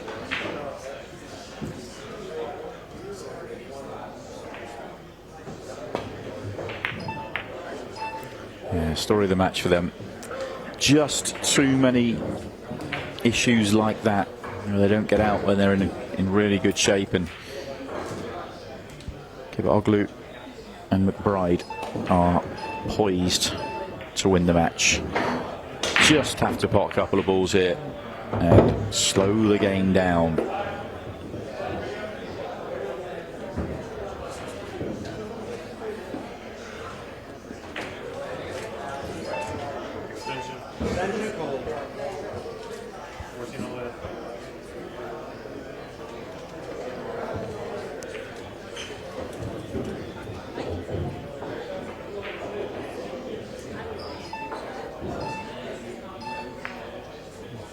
Clock management is on his mind. Yep. The match is over here. I mean, nothing can go wrong from here. They're not worried about running it out. They shouldn't be.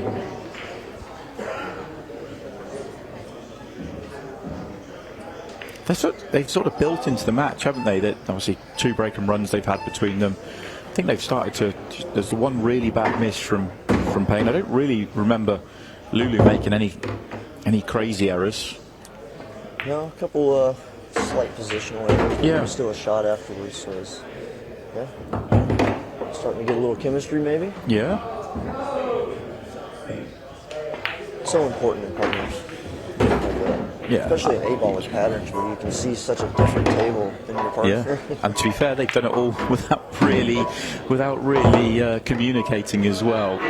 But they are going to get the victory here by 4 racks to 2, unless the 8-ball beat the buzzer there. They may be 5 to 2. It doesn't matter. Kebabro and McBride, Lulu and Payne are through.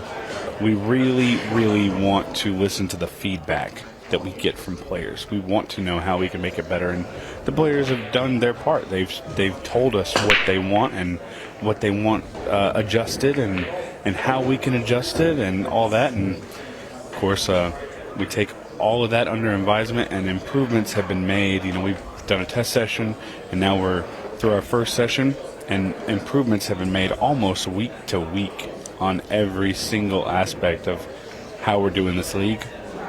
So if you want a league that listens to its players and understands that the player's voice is the most important part, because without the players we have nothing, definitely give Ultimate Pool League an opportunity here. Absolutely. Yeah, we've had a lot of great feedback from our members here.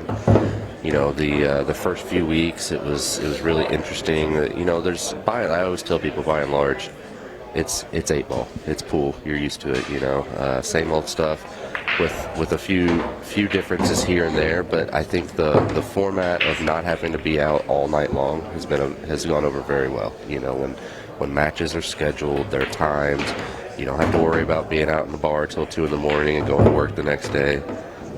It's really been fantastic. Yeah, that's definitely a big turning point in my area as well. Especially when you have that early morning job the next day.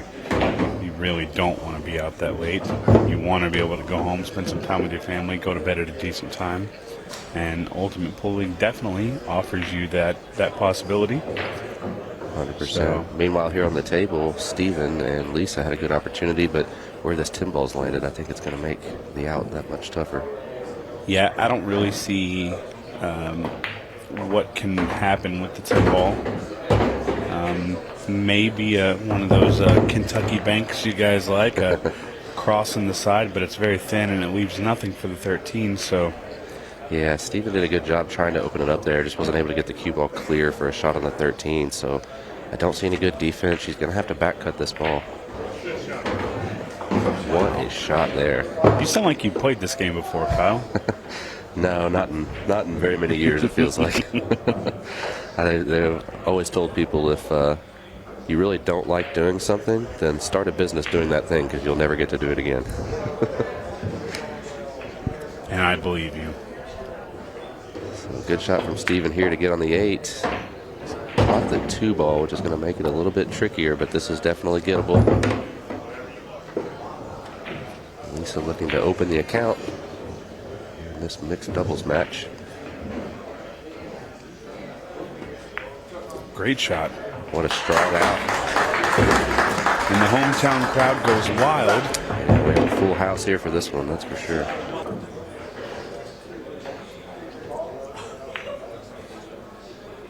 Oh, no.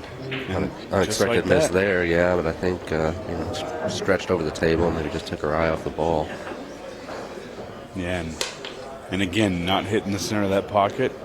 You can't count on that slide anymore because it's just not going to do it. See what they don't want to get too far ahead because we have a match going on right now. But an interesting match for the next one. David and Peggy Matlock. So David Matlock, everybody knows who he is. He's a legend. You have any idea how his wife plays? I don't think anybody else does. I sure do not. Is this the first time David's been here? Do you know? He was here. I don't think he's played anything here, but he came through one time and just kind of played around with some friends. Okay. And Dave's a super guy, and like I said, he is a bar box legend. Yeah, absolutely. But I don't think anybody knows if his wife can even hold a stick, and I feel like she's going to play really good or something like. Yeah, I kind of have a feeling. Oh, tough shot there. This is going to really open up everything for Steven and Lisa. Ball in hand, we'll be able to deal with this cluster in the center right off the start, and everything will be open to take a 3-0 lead.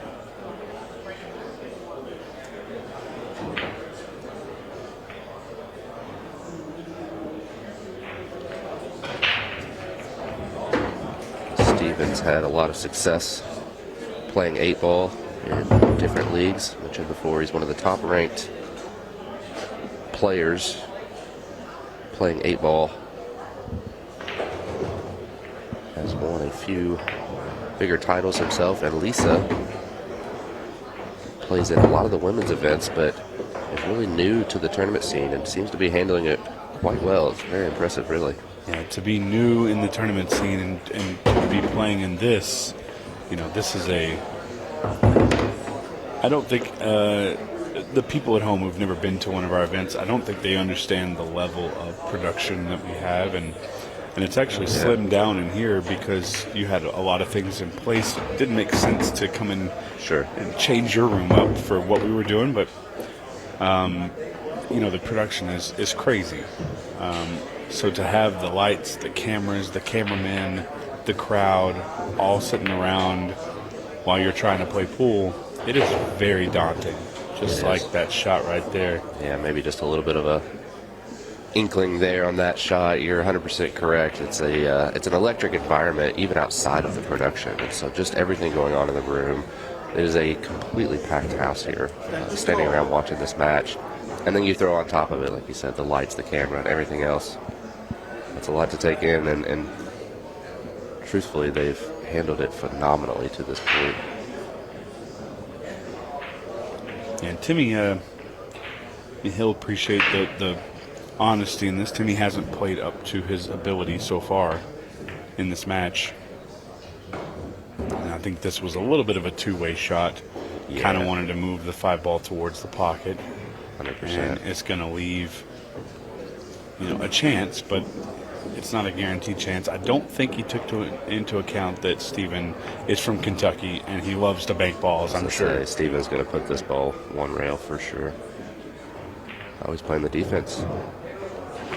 This is a little surprising. And It's smart, though. Yeah, maybe a little bit of an indication as to why he's won so many things that he has. Good reserve play. I really thought he was going to fire that ball. I also think it plays into a lot for the fact that he knew that Sarah was next up on the rotation and knows that she isn't quite as skilled ability-wise as Timmy. She almost made that ball. Yeah, she's gotten away with a decent lead here, truthfully. This is almost a free shot. Yeah. You don't have to do anything crazy. Just shoot the 8 ball in the corner. Your cue ball is going to move across to the side rail. It's really a safe shot. You just don't want to jack up. It's the one thing you don't want to do. I think he's having her just shoot it straight. Yeah. Really? Just roll the ball. Surprise. I thought the ball would go pretty easily. Yeah, I think maybe a little bit too close to your work. She didn't want to turn the cue ball loose and avoid the foul as well, maybe. Yeah. Well, a little battle of attrition here. Great shot. Wow. There was really nothing left to do there but try to get the ball down. And Timmy's done excellent. Okay, he says, I'm not from Kentucky, but I can still bank the ball. As soon as you step foot into Kentucky, your banking ability just naturally rises. 100%.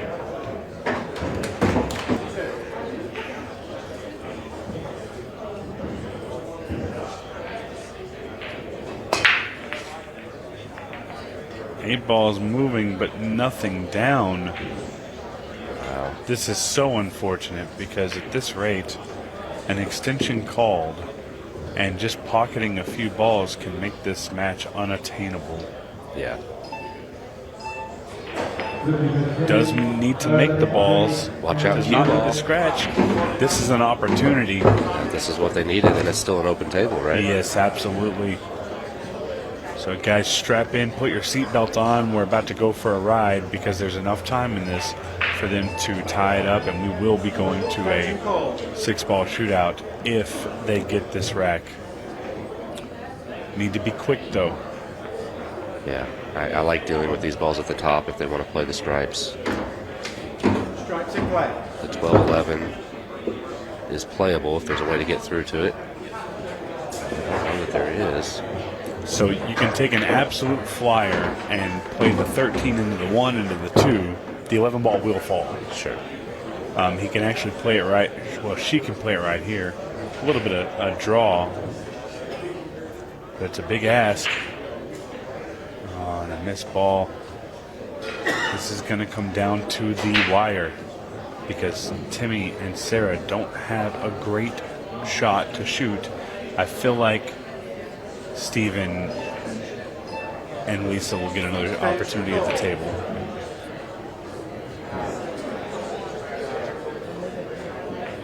Time running. They're going to have to come up with a decision quick.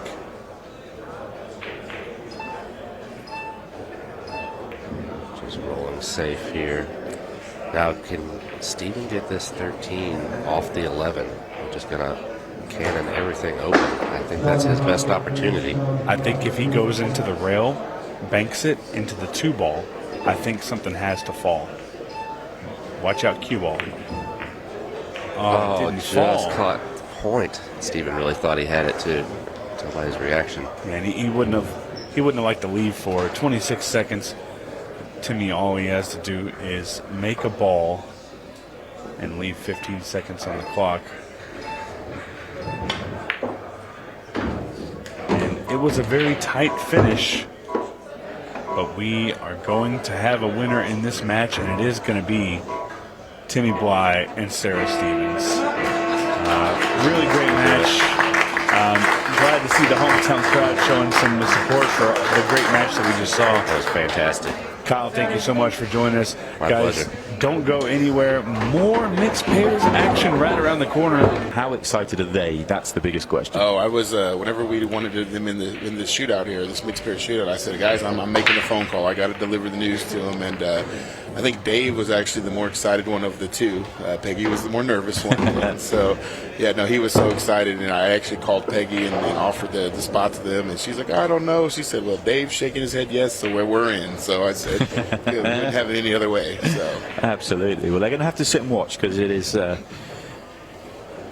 Tina and Justin that have the first opportunity here. Justin hits a good break. There's the 8-ball rolling as well. Golden breaks are in play here in a shootout. 30 minutes, race to 6, and all the fun of the fair with the Golden breaks, Golden Ducks. Possibly the 6-ball shootout. If we finish tied, if not, it'll be a race to 6 racks. Yeah, I haven't seen much of Tina's shooting, but I know she plays pretty well, and I'm excited to see these two as a pair, but I don't have to remain as biased as you do, Simon, so I'm rooting for the Matlocks here. So. Yeah, I'm absolutely neutral as you like. I'm just here for a good time. That doesn't bother me who goes on through. Yeah. So Dave Matlock gets his first chance with his wife underway. And I do know that Peggy's been out on the practice table hitting a few balls, getting herself in stroke. So I'm expecting to see some good stuff from her. Yeah, no, Peggy is no slouch in her own right. She actually plays the Ultimate Pool League format as well in the Kansas City area, so she's familiar with the format, even though she's a little bit nervous, is what she told me. But at least she's used to working with the shot clock, calling extensions, and things like that. And I mean, that's a pretty big advantage in this type of format. Right. Do you know what her up score is? You know, off the top of my head, I believe she's in the 415, 420 range. Okay. I haven't looked at it in a day or two, honestly. So, but no, she is. Like I said, she's shot in many years, traveled around. She actually loves to play with just a ladies team in the Kansas City area that she's played with and went to many national tournaments. They won a few national tournaments, and so she really enjoys pool. So, just put a little bit of bother here. Decent shot from Dave, but if Peggy could have just kept the ball over the side pocket, they'd be out here. I do like how Dave is just kind of taking what's available to him, not trying to do too much and letting her shoot. So. Yeah. Not much communication between the two of them. Well, now they're talking. Now she's asking, yep. Yeah.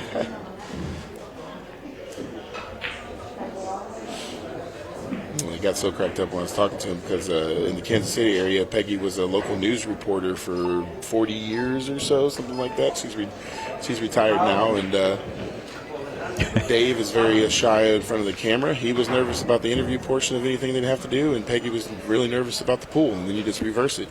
So yeah, Peggy's fine in front of the camera, but nervous about the pool. So Dave's super nice guy, but yeah, he doesn't open up too much in interviews straight after matches. Right. He keeps it pretty quick answers, and yeah, look to see a little bit more out of him as we go forward with Ultimate Pool USA. Hopefully we'll see him at many more events going forward. We're sure hoping so. This really has Dave's been a local legend in my area he's a national legend, not just local, but he's kind of not played as much anymore, and he really is invigorated with this format. He loves it. He said he wants to be at all the tournaments, and he's playing again. So, as we've seen him over the last few months, I believe I called him the human highlight reel in Denver. So yeah, I think that's fair. Unfortunately, their chance to draw run out came to an end. So Justin and Tina are looking pretty good shape here, just to get the opening rack on the board.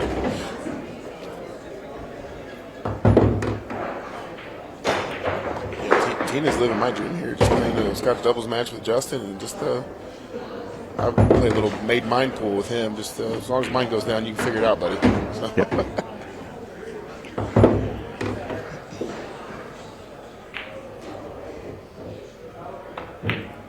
Yeah, very nicely done. 2 chances for them in the rack, but they take the second, and they take the opening rack, and the Matlocks will be slightly disappointed. It's just a slightly loose one from Peggy. If the ball stays over the side, then it's so easy for them from there. I knew they would be a tough team as well, because Lulu she played Sophia in Kansas City in the finals there, in the women's finals. So we know we've seen her before, and she has a very respectable game as well. So. Was it fair to say, I said it in the match, would you stand by it that Lulu and Sophia are probably the 2 favourites for the Women's Open? Take out the account that Sophia had to go straight into the second chance bracket because she was unable to make her first match. Yeah, no, I would, looking at that bracket whenever we announced it, I was kind of looking at it, see if the rematch for those two was definitely is what I thought. So yeah. I know if I had that travel schedule at 40 years old, there's no way. So I think only a 16-year-old could do that and still be here to play that. Strangely, losing in the mixed has kind of helped Sophia for her chances in the juniors and the women's, because her schedule coming through the second chance bracket and the mix tonight was going to be incredible, bearing in mind that she's travelled from Puerto Rico this morning. I do think she actually did. She took her second loss in the juniors already. I has believe. she? Okay. Yeah, I believe. Because I think it was juniors and ladies she had to forfeit out because she did here last night. And I know that she was defeated by another young junior here today as well. So.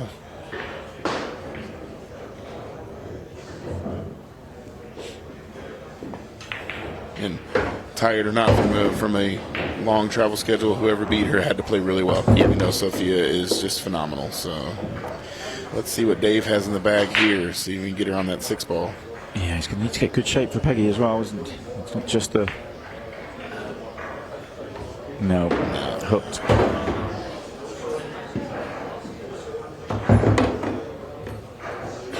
Really was so little room there. I expect to see him really fire that and spin that quite a bit and try to get something. You knew you're going to hit one of those, definitely, so it's kind of tough. Speaking of these guys taking a little longer on a shot, I got cracked up at Dave and Peggy yesterday because Dave was playing his shootout match and he rushed and probably took the wrong set against Justin. Justin, I think it was at 4-4. Yeah. Should have took the other set of balls, he said, and he just forgot he had an extension. He always does forget he has an extension. Yeah. And he told Peggy, he's like, we're gonna hook me up with a shock collar for the mixed doubles, and you just buzz when I need to take And they didn't use their extension there. Right. And, and Peggy had to play a little rushed. Yeah. And that's a tough one for them because, I mean, this is just wide open for 4-0. And nothing shows us in Tina and Justin's play that they're making an error from here, but the old commentator's curse I've already got once or twice today, so.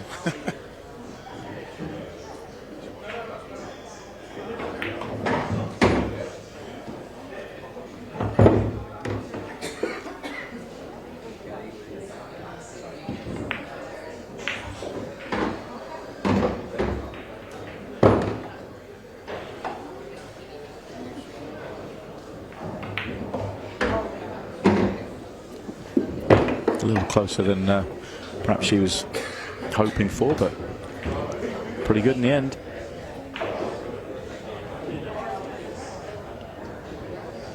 Yeah, it looked like she was playing shape as if she had me as a partner, trying to get nice and close to that one, which she probably didn't need to. So, where I want to be a couple feet away straight in, personally, if I got to take a shot. If that's what you want, then I would suggest playing, partnering Justin Bergman is maybe the way to go, because his cue ball is always on point. Yes, it is, very. Don't want to steal the magician nickname, but I mean, things he does with that cue ball times, it definitely seems like magic. It's just and I've said for years, I think he's the best American after the break. When he's playing, the difference between him and a lot of the top level pros is the break in our rotation games that we play in America quite a bit. So I think it'd be interesting to see. Let Tina make the 8-ball first, and she does.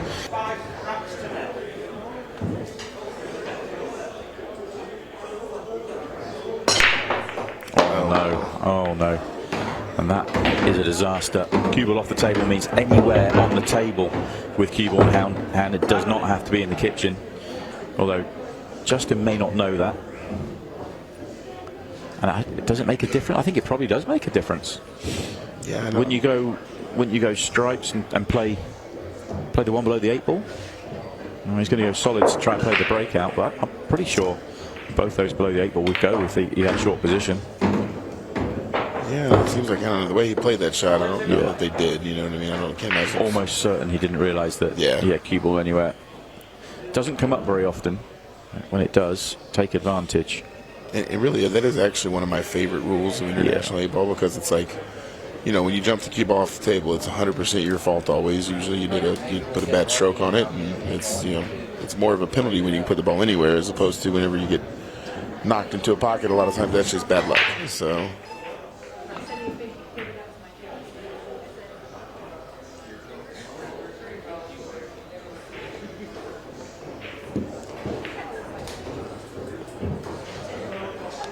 So with the first shot not going to plan, it feels like for the first time in a long time, Tina and Justin have not run out when they've had an opportunity at the table.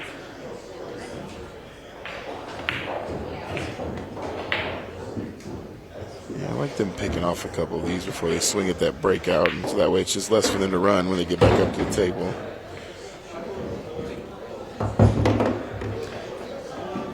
They've sort of got the perfect ball to do it. They could get up there. Next would be nice. No, and choosing not to. Yeah, I almost think Dave played that shot to try to get it to where she pockets the ball and leaves him on the breakout. Yeah, so, I'm certain of it. Yeah. That's kind of one of those unique things about Scotch double. Sometimes you overthink and you shoot differently than you normally would and try to do a little too much. And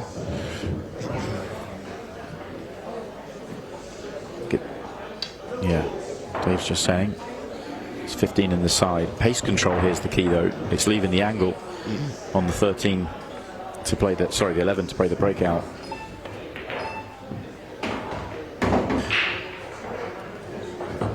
Had too much angle to hold, so I'm surprised he's not looking at the 10 right here to get her to shoot the 14.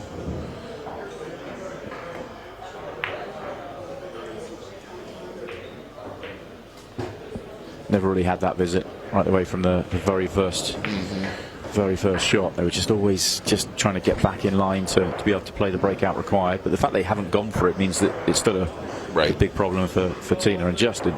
Probably a 5-0 flyer here. Go ahead and try to break these out.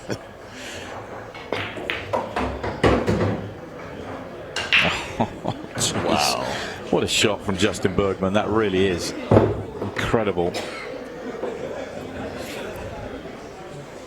Can't quite. It looks like that 6 will go past the 8 there, so it's very tight. And as we've got a little longer in the tournament here, these pockets have definitely tightened up from what we had in the first day. So doesn't go now. Yeah. The fact that she played into it tells us it didn't go before. Correct. So Justin Bergman needs to get creative.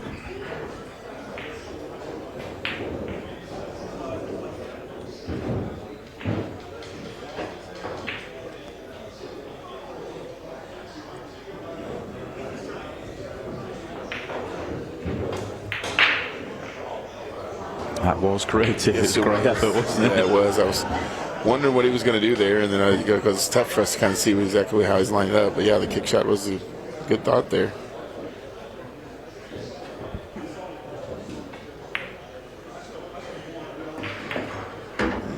I'm sure the Matlocks love where that. I'll get off of it.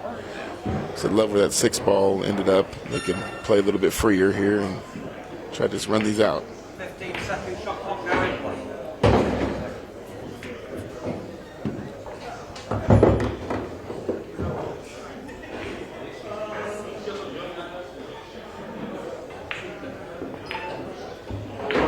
Not the best of shots from Peggy, just giving Dave a little bit of work here. Yeah, I'm sure Dave will take it from right now. Yeah, he's fine. He's okay. All right, Miss Peggy, I'm rooting for you. Knock this down, get one on the board, and you guys will have a cool story. So.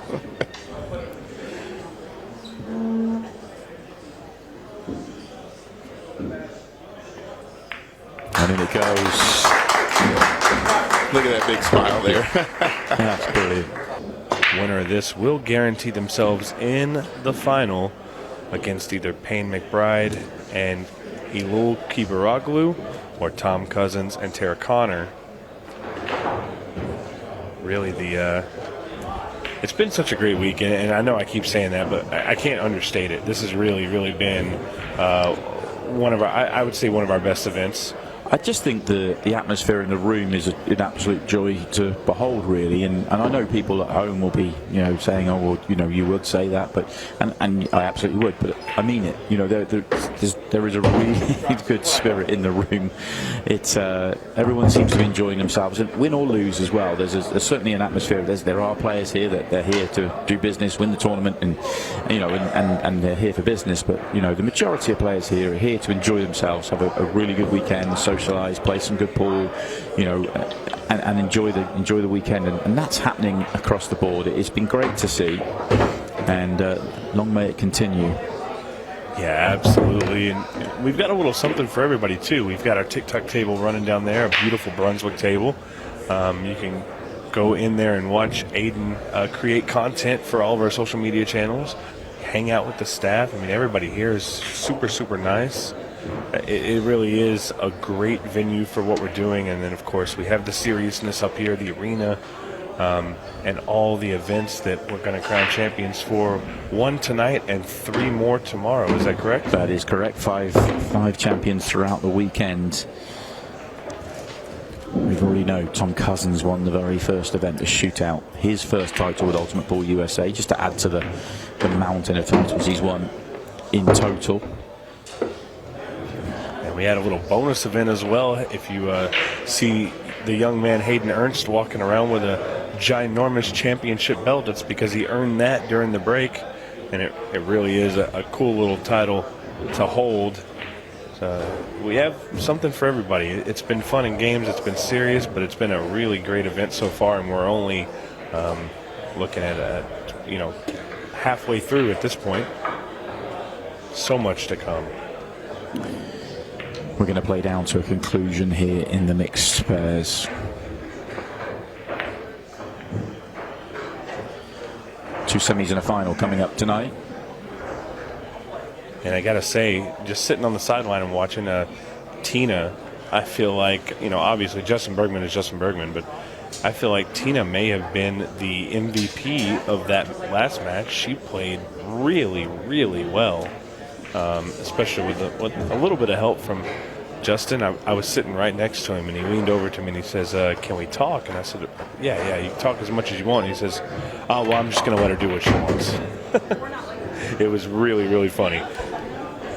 It was, but they were in sync, and there was a couple of times they did have to talk, and it was well done. That was by far and away the best performance we've seen. And it's going to take something special here from Sarah and Timmy to stop them, but got the first opportunity.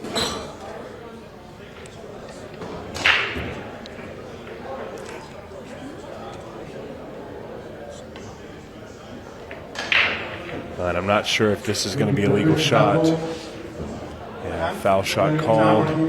No rail. And I think Timmy knew it before I did.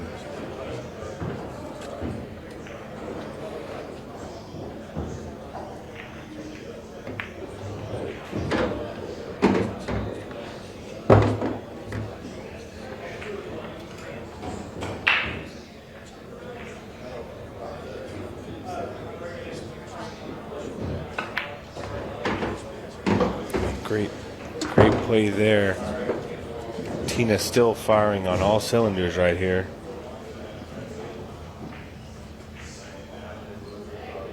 And when you got a partner like Justin, sometimes you elevate your game to match your partner. Doesn't happen all the time, but seems like she's very in the zone.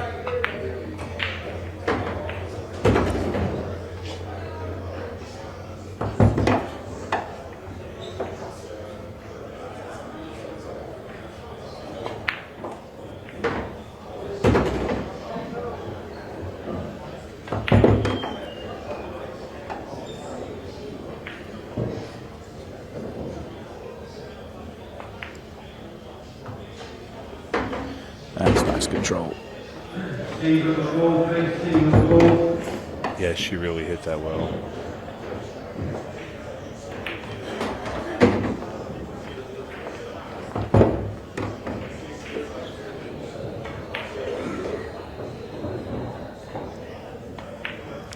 And they've just continued. This is exactly how they played in the previous match, in the quarterfinals. They just ran through the racks, and that was very nice, very smooth, very confident, and they're just going to continue on. We're looking at 3 minutes a rack.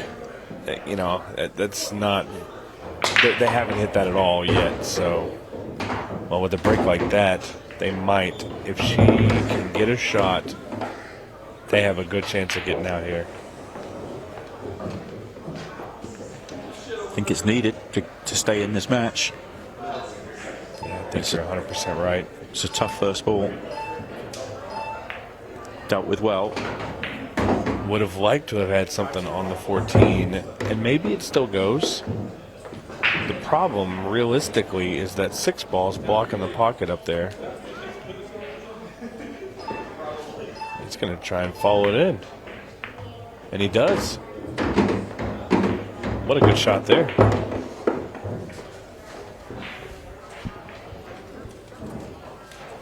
Very good shot.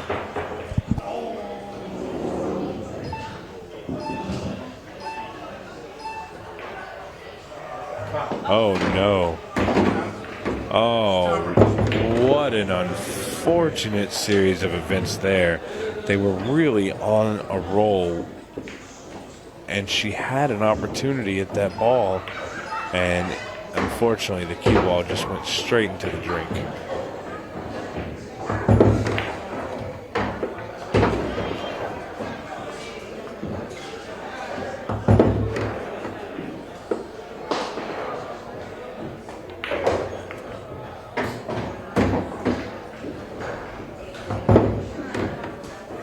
Really had an opportunity at this rack, Simon, but that big scratch from Sarah, you got to feel like this is... You think that was the moment? Yeah. That was. I thought they were clinging on anyway, but I think that's the moment. They had a good opportunity at the rack, but as soon as that mistake was made, I think that pretty much is going to be a done deal. It would take a lot for them to get back in this match.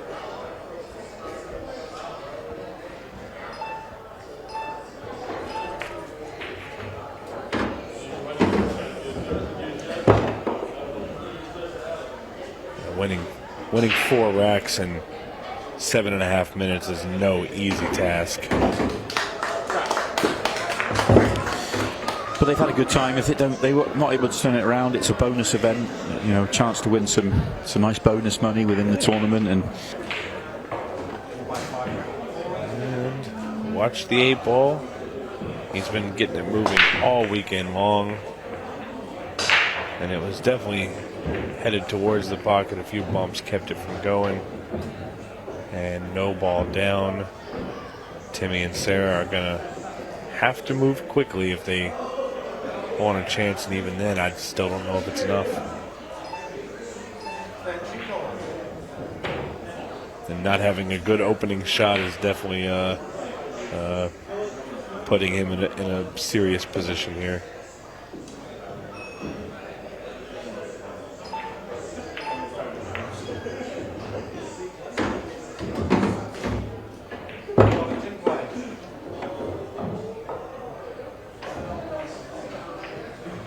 Unfortunately, not a whole lot of time to think about what you want to do because we are on the 15-second shot clock.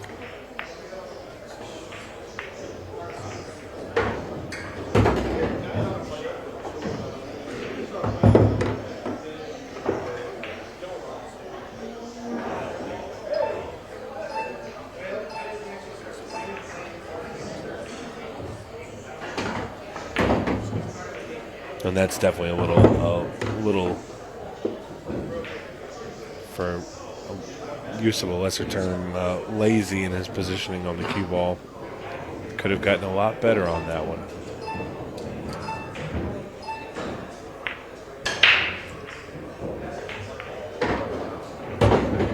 And once again, that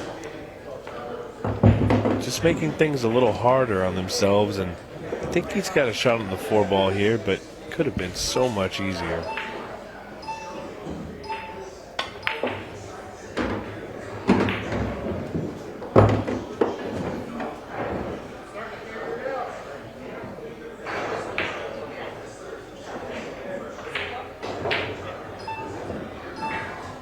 And at the very least here, looking to save a little face and get the 0 off the board.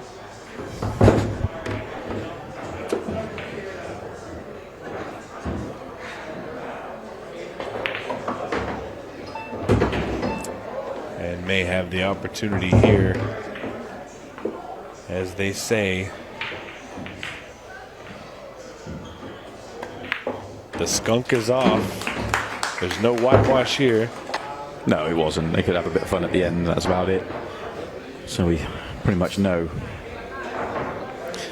who will be our first finalist tonight. And it's Justin Bergman in another final. Yeah, Bergman will be 2 for 2, and his counterpart in the other match, Tom Cousins, looking to do the same.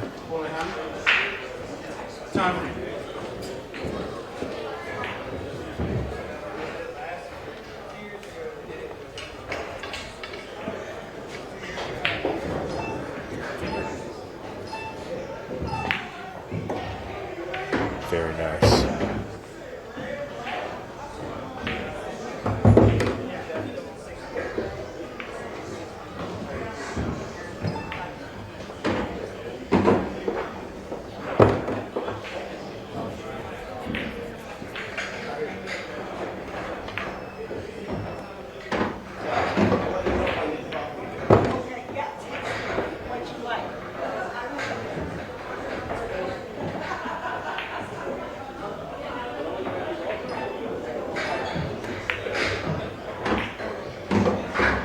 Not going to land. Or is it? No. I don't believe so. Kick at it though. Yeah, little fun. Oh, that'll do. Little kiss off the 9 ball and have a little fun with it. Any which way works. Does the 8 ball have a pocket now? Can it go in the top right? Or would it?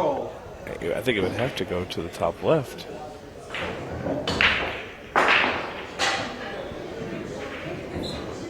And this is just for the pride of not going down without a fight.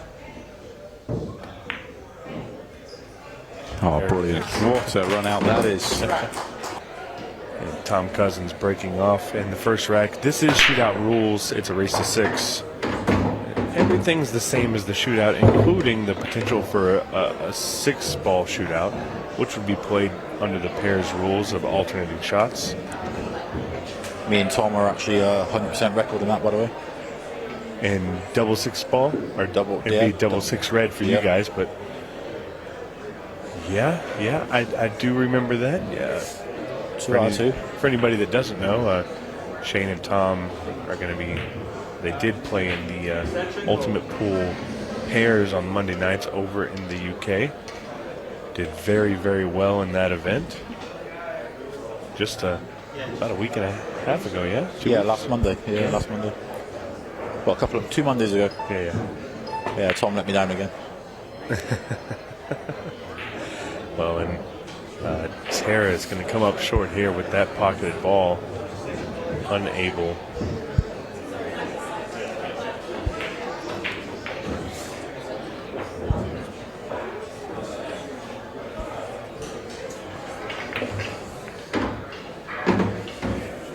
I'll tell you what, the last time we saw Lulu Kebabro in this tournament. Is this the lady that got to the final of Kansas City? Kansas. It is. Yeah. In Kansas City. Yeah. She wasn't quite familiar with the rules, and she looked uncomfortable in the arena, and she ended up going down to Sophia Mast in the ladies' event. However, I do believe that she probably would have been the favorite in that match. Unfortunately, things didn't go her way, but she's back here again, and she's going to try again. And she did very well against Payne McBride, taking out her old nemesis, Sophia, and Sam Henderson in the first round. Okay. Yeah, I watched the first match. I think it was Tom.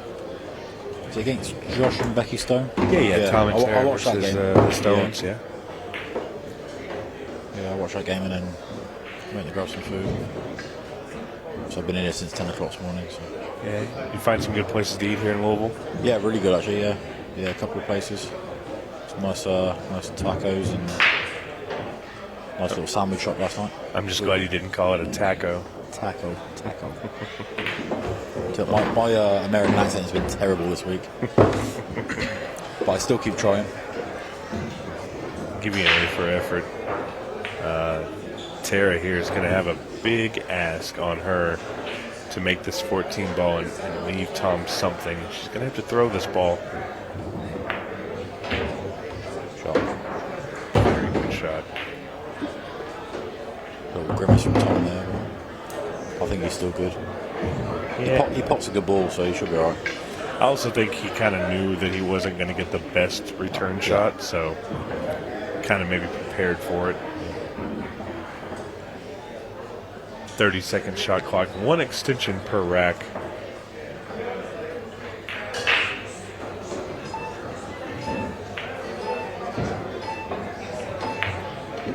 Great shot. Yeah, really set Tara up for an easy 8-ball.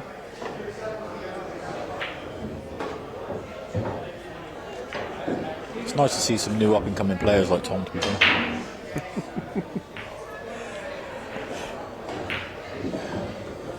You know, they call you the safe cracker. Right now, they should be calling you the joke cracker. Good win there by Tara and Tom. Tom played extremely well on that shot. So the ruling is that if Payne broke the first rack for his team, Lulu has to break the second rack. So it's not frame to frame because the break has to alternate on teams. Okay.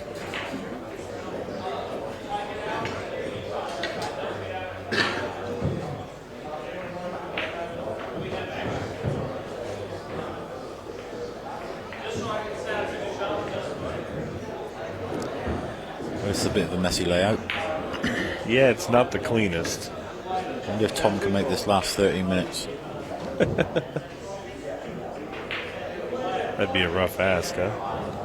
The balls ain't nice, though, are they? Yeah. I feel like Payne and Lulu play well enough that they can make some things happen. Yeah, he's not taking any risks. And he's called his extension and had to play a very quick shot. Still an open table.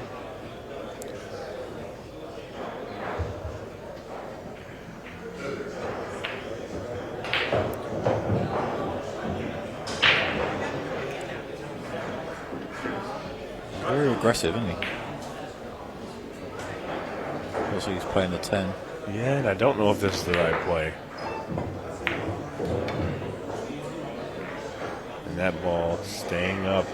This is really going to open it up for Tara and Tom to maybe attack a little bit, and at the very least give Payne and Lulu the suit that's less favorable. You know, take the stripes and. Is that the 13?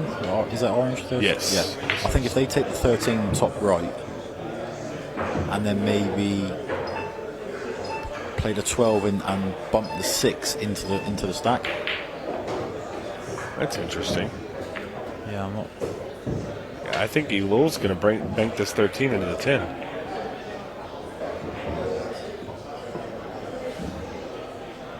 You don't want the solids, that's for sure. No. And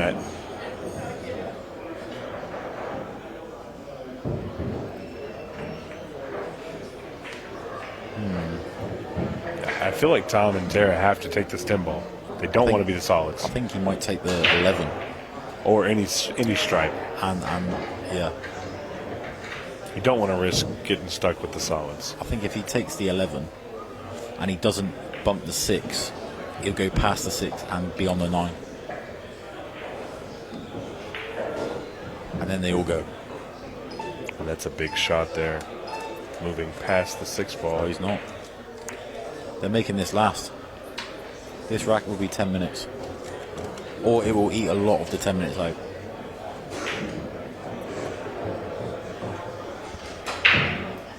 Yeah, well, We'll be lucky to see 5 minutes after this rack, I think. even with the 15-second shot clock coming in? Yeah. Because it'd just be a load of little safety shots. I mean, what we four shots in and there's no suit. Yeah, this is going to continue for a few more shots.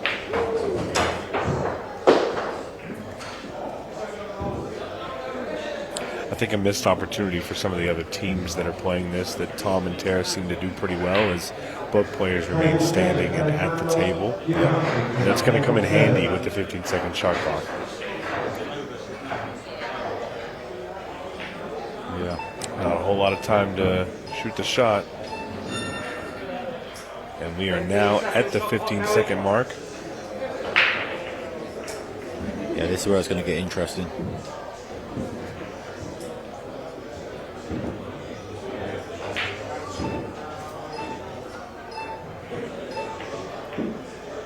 Okay, so now we go. This is a smart play here.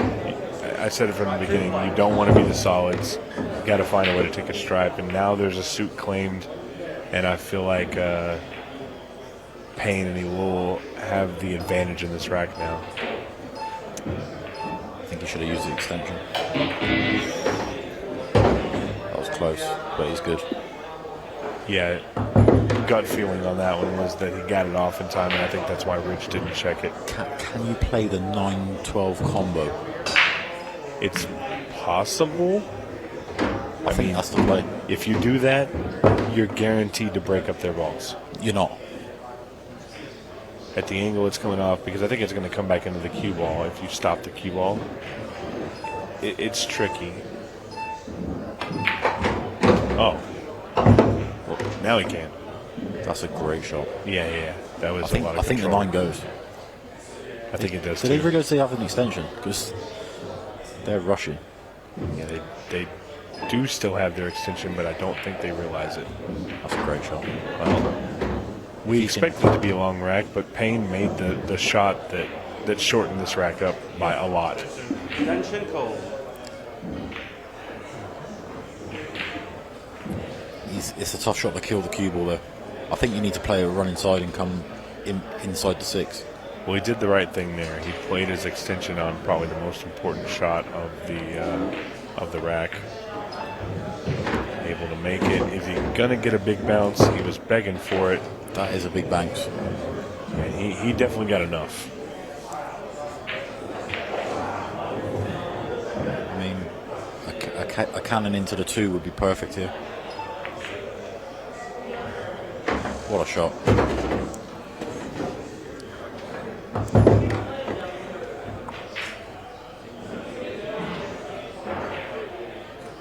Well, just like that. 7.5 minutes left on the match clock, and it is 2-2. Yeah, this next rack is huge. I have a feeling this one's going to come down to the wire. We haven't really seen anything that would have been close to a dramatic finish, but I definitely think this one has the ability to do so. Could well be.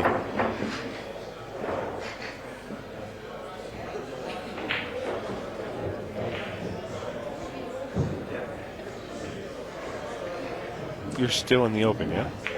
Yeah, I'll play tomorrow morning though. Winners qualification? I'm through to the 32. 32, yeah. okay. Yeah, I think 32 single limb now, isn't it? So Yeah. yeah. And tomorrow's trophy day for everything. We'll crown 3 champions. And it could very well be the gentleman sitting next to me. Well, obviously being on the winner side is huge, because obviously I'm pretty sure I'm avoiding obviously the main big hitters. Yeah. Obviously there's still some good players left in on the loser side, but yeah, obviously it's better to be on the winner side than dropping in on the winner. Dave Matlock on the backside, Ricky Evans on the backside. Yeah. Maybe a few of the players that you don't want to draw, but it's better than being on the backside and coming into the winners. yeah, absolutely. You don't want to be drawing a Tom or a Justin. Yeah. But no, I played pretty good today. I think I've only dropped 2 frames in the 3 matches, so 2 racks. So forgot my lingo there.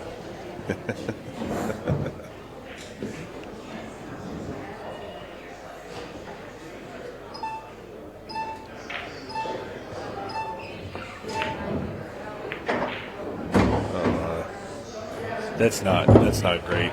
No, but the 3 does pass. It will slide by, or it could go rail first. You don't like playing the 1 ball on the side to move down for the 3 when you get there? No, I think you need to play the 3 now. You could, I mean, you could play a 6, but No, you're right. It's a So big does shot. Lulu. So I'll take you guys' word great over shot. mine. It went clean. It's clean. Now, this angle I don't like at all. No, because he's either going to bump the 11 or bump the 8. I don't think he can pass both unless he can get real close to that corner pocket. And if he does pass both, he might be headed towards the side pocket.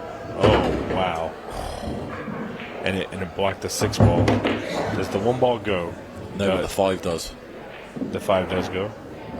I'm thinking the 1 goes in the top right. The 1 goes in the side. That's such a good shot. Oh, they're about to steal That's this such a rack. good shot. Now this is tough because I think to get shape on the 1 you need to play the 6 into the corner. Needs to hit the cue ball. Oh, stop ball. It's good. It's good. This has been an immaculate finish here, if they can get there. Do you like just letting the cue ball run or trying to drag into the 12? Have to run. Still got the bump. Gonna get Is it nudge. going to be a good one? It Yes. works. Yes, it is. Wow. I mean, the 12 makes this huge.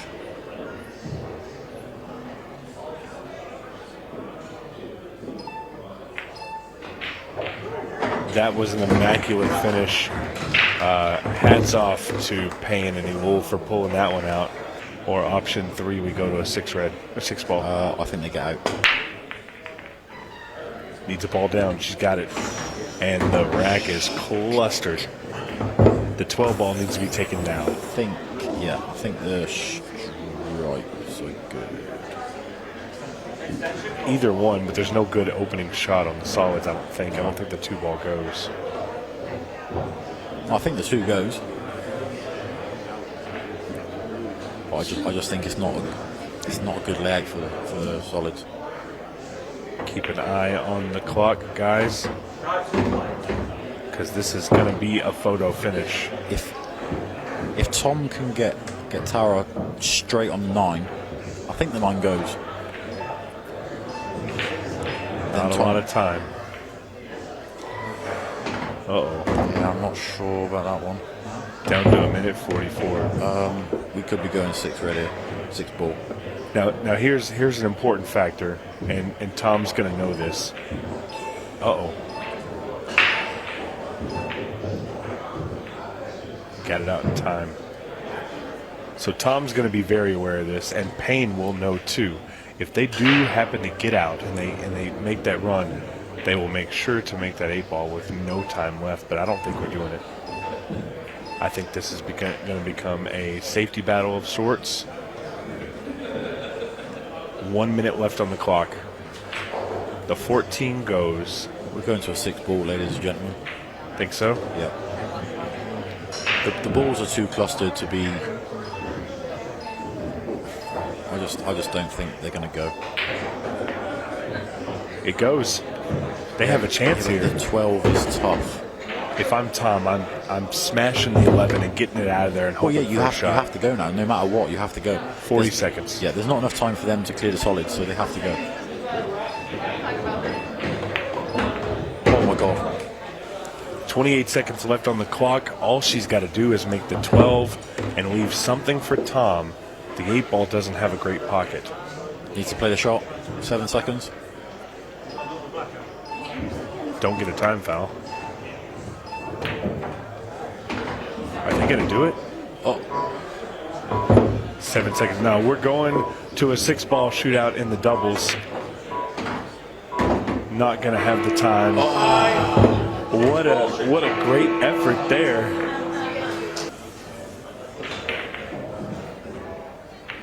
oh, that's heavy.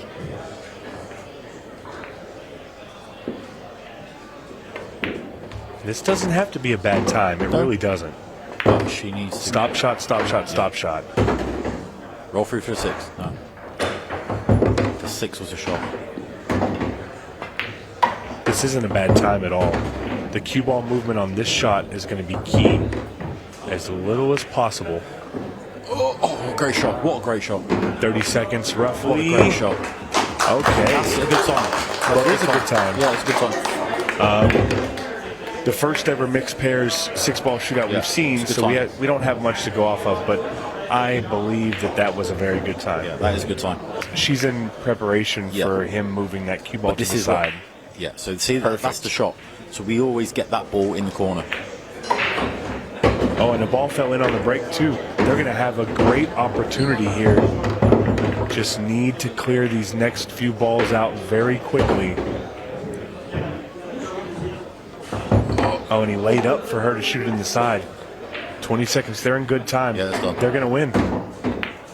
Wow. A big fist bump from Tara there. What a match that was. Our first ever 6-ball shootout in the mixed pairs. Who's favourite for this final?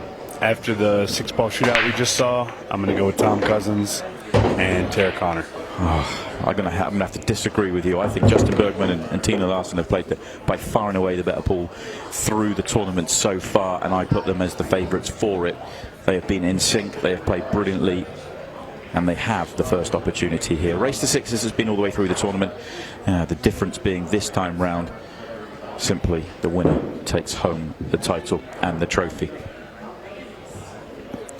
Yeah, I can't disagree that Tina and Justin have been playing great, and I think Tina's probably playing better than Tara, but I think Tara also just got a huge confidence boost with that last match.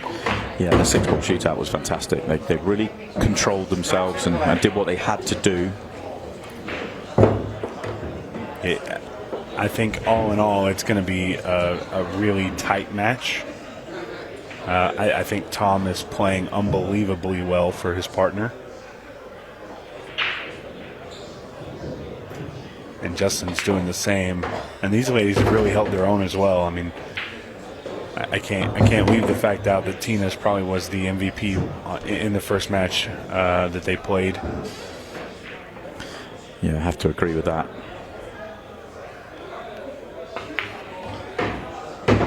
I think in the mixed pairs, it's more often than not, it's the, I don't know what the right word is, junior of the two partners. You've obviously, in this situation, we've got, two absolute gun players in terms of Justin Bergman and Tom Cousins. They're two of the best ball players anywhere in the world.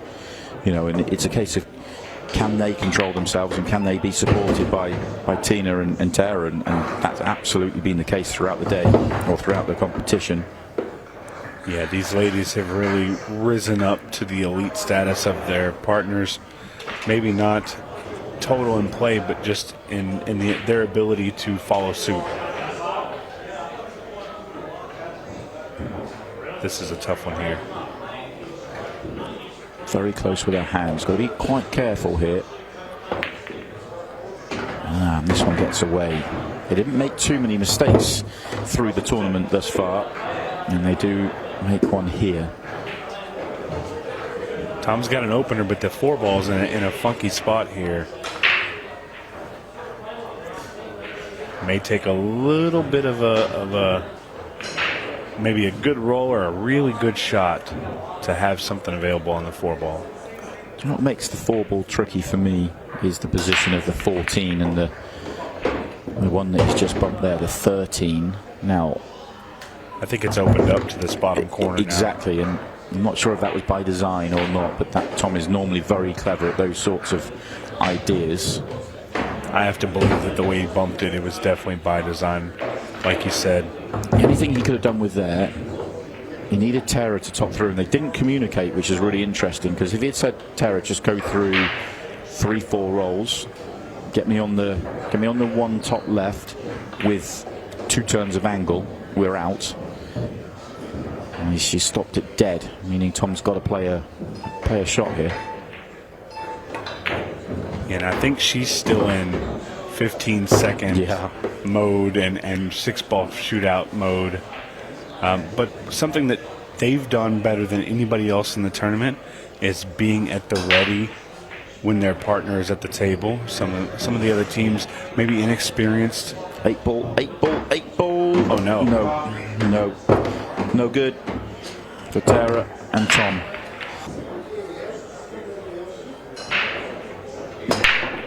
What a break she has. and yet it still clusters up a bit. That's why I like bar box 8 ball. Pick your pattern now. It's actually not bad, is it? I think these stripes are pretty much wide open. A couple of pattern decisions, really. Yeah, it's all going to come down to the leave shot on the 8 ball, really, and they've got a perfect setup for that. So it's almost a nice little line. You've got the 11, the 12, then the 13, and from there you kind of do what you want, whatever feels comfortable. The only thing for me that I'm thinking is that you want to do the 14 before you do the 9, bottom left. So argument to say they should have taken it second ball. They take it second ball from, say, middle of the table, then they do the ones at the top, then they come down. It becomes a little bit more of a, natural. But I mean, we are splitting hairs in terms of this is absolutely no problem. Yeah, and I think Justin was eyeing up for the 10-14 combo. I don't know if that's how I would shoot it, but I'm not in the situation, so I can't really tell you that I would or wouldn't. And that's nice because now they can just take the 8 in the side and not worry. Take the 9 and come up for the 10, and 13 just gives you the perfect on action to the 8. Just got to avoid the silly mistakes, which we've seen our fair share of over the course of the last 2 days. Now is not the time for Tina and Justin to make one of those, because they look to really have a good hard control on this match. Comes up a little bit short of Justin's request, but really no problems. He's just going to have to kill it in. He may not quite get as close to the 8 ball here. Depends how he plays it. He might risk trying to get right behind it just to make it easier for Tina. Yeah. He does that kill shot so good. I probably would have tried to go back and forth one time just because I can't control the cue ball like that, but he hit that perfect. Great shot. Yeah, and a beautiful run out.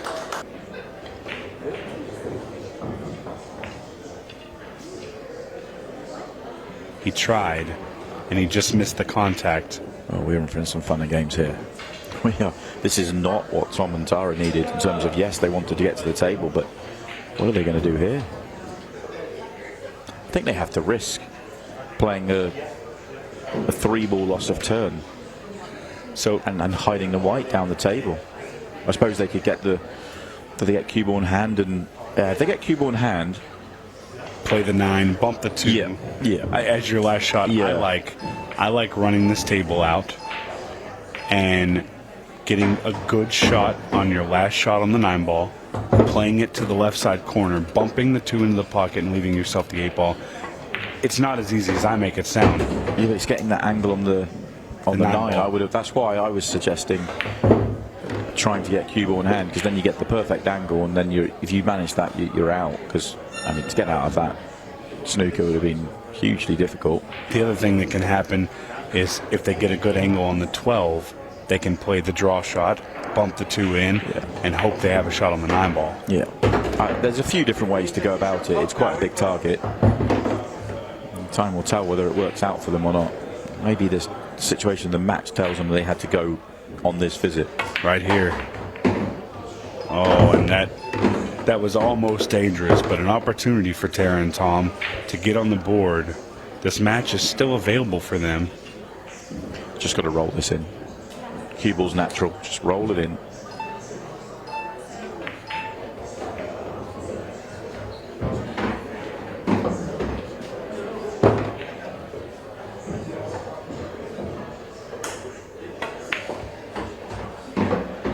When they've given themselves a chance here, and what looked like almost a guarantee that Justin and Tina were going to be on the hill.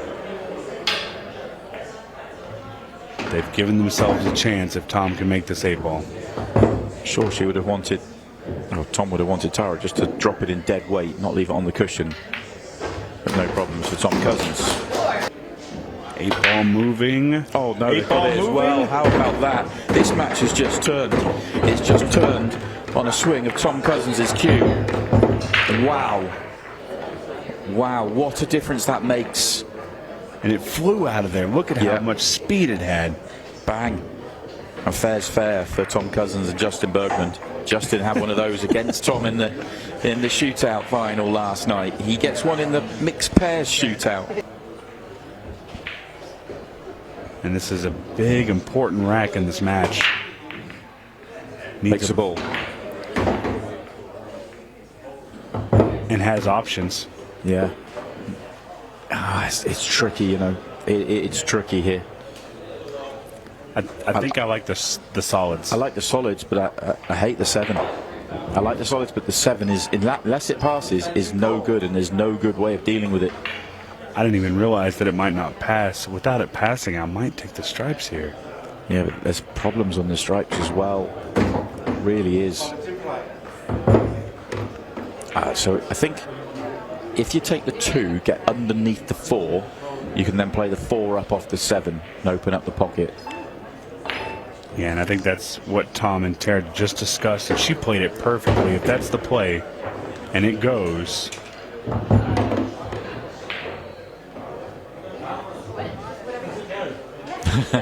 Tom's asking for Tara's advice, and she said, whatever you think. Oh, he's potted it clean. So, it must go. The fact he's potted it clean tells us this goes. And she can just stop the cue ball for the 1. Yeah. This is perfect. He's going to bump the 9 out. He'll have the 5. The 8 ball goes in the bottom left. We're about to have a tie ball game if nothing crazy happens.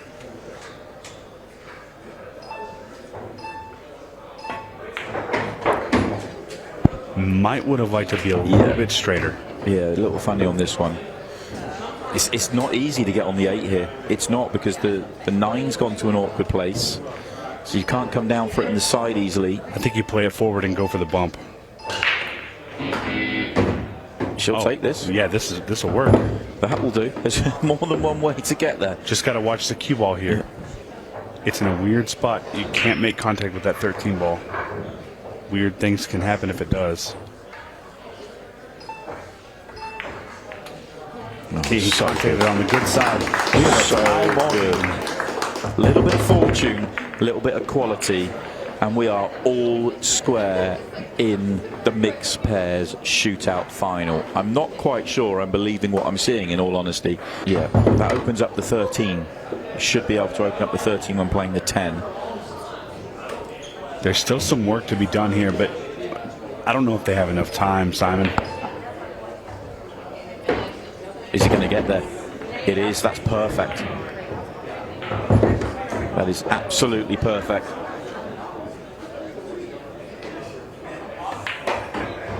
Oh, no. Oh, no. Does Tom have a shot? Just came across it. Needed to kind of just bump through it, not come across it. 50 seconds on the clock. And Tom has no shot here. Yeah, no shot. This is... Oh, he can see enough to pot it. Oh, and there's angle here. This is tough for Tara. Now, what have we got left? We've got 30 seconds. You've got to be careful here, because you don't want to leave enough time to get countered. And there is time. What have we got? 20. When the balls stop, we're going to have under 20 seconds, but it's only 5 shots here. Can Bergman and Larson steal it away? 10 seconds starting now. Into the final 10. What's going to happen here? Need the cue ball to stop. Justin needs to get down. There's going to be a second two out of it. And they are going to the 6-ball shootout. What drama in the deciding frame. What a match we have just seen as well. That was an absolute treat. That is everything we love about shootout, Paul. Both pairs delivered. There was so much quality and so much drama in that match. Here we go.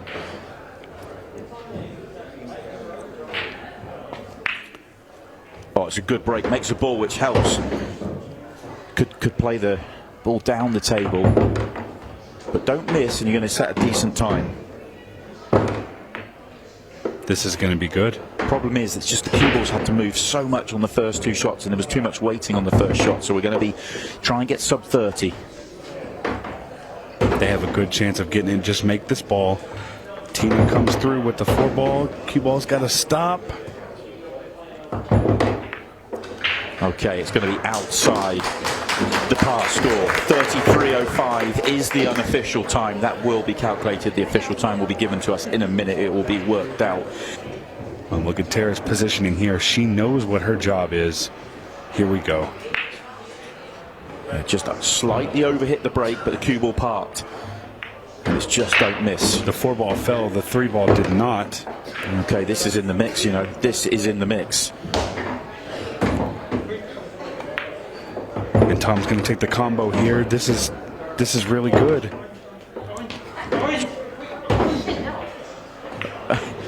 Oh no. Tara confused. Double wins it. He's just going to play it up. This is going to be tight. This is going to be tight. Wait for it to stop. Oh no. No. Wow.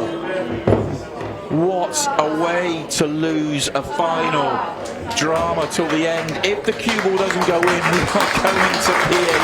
We're going to find out what happens. But the cue ball flies in. 5 seconds is added to the score. That means that Justin Bergman and Tina Larson win the title in the most dramatic of circumstances.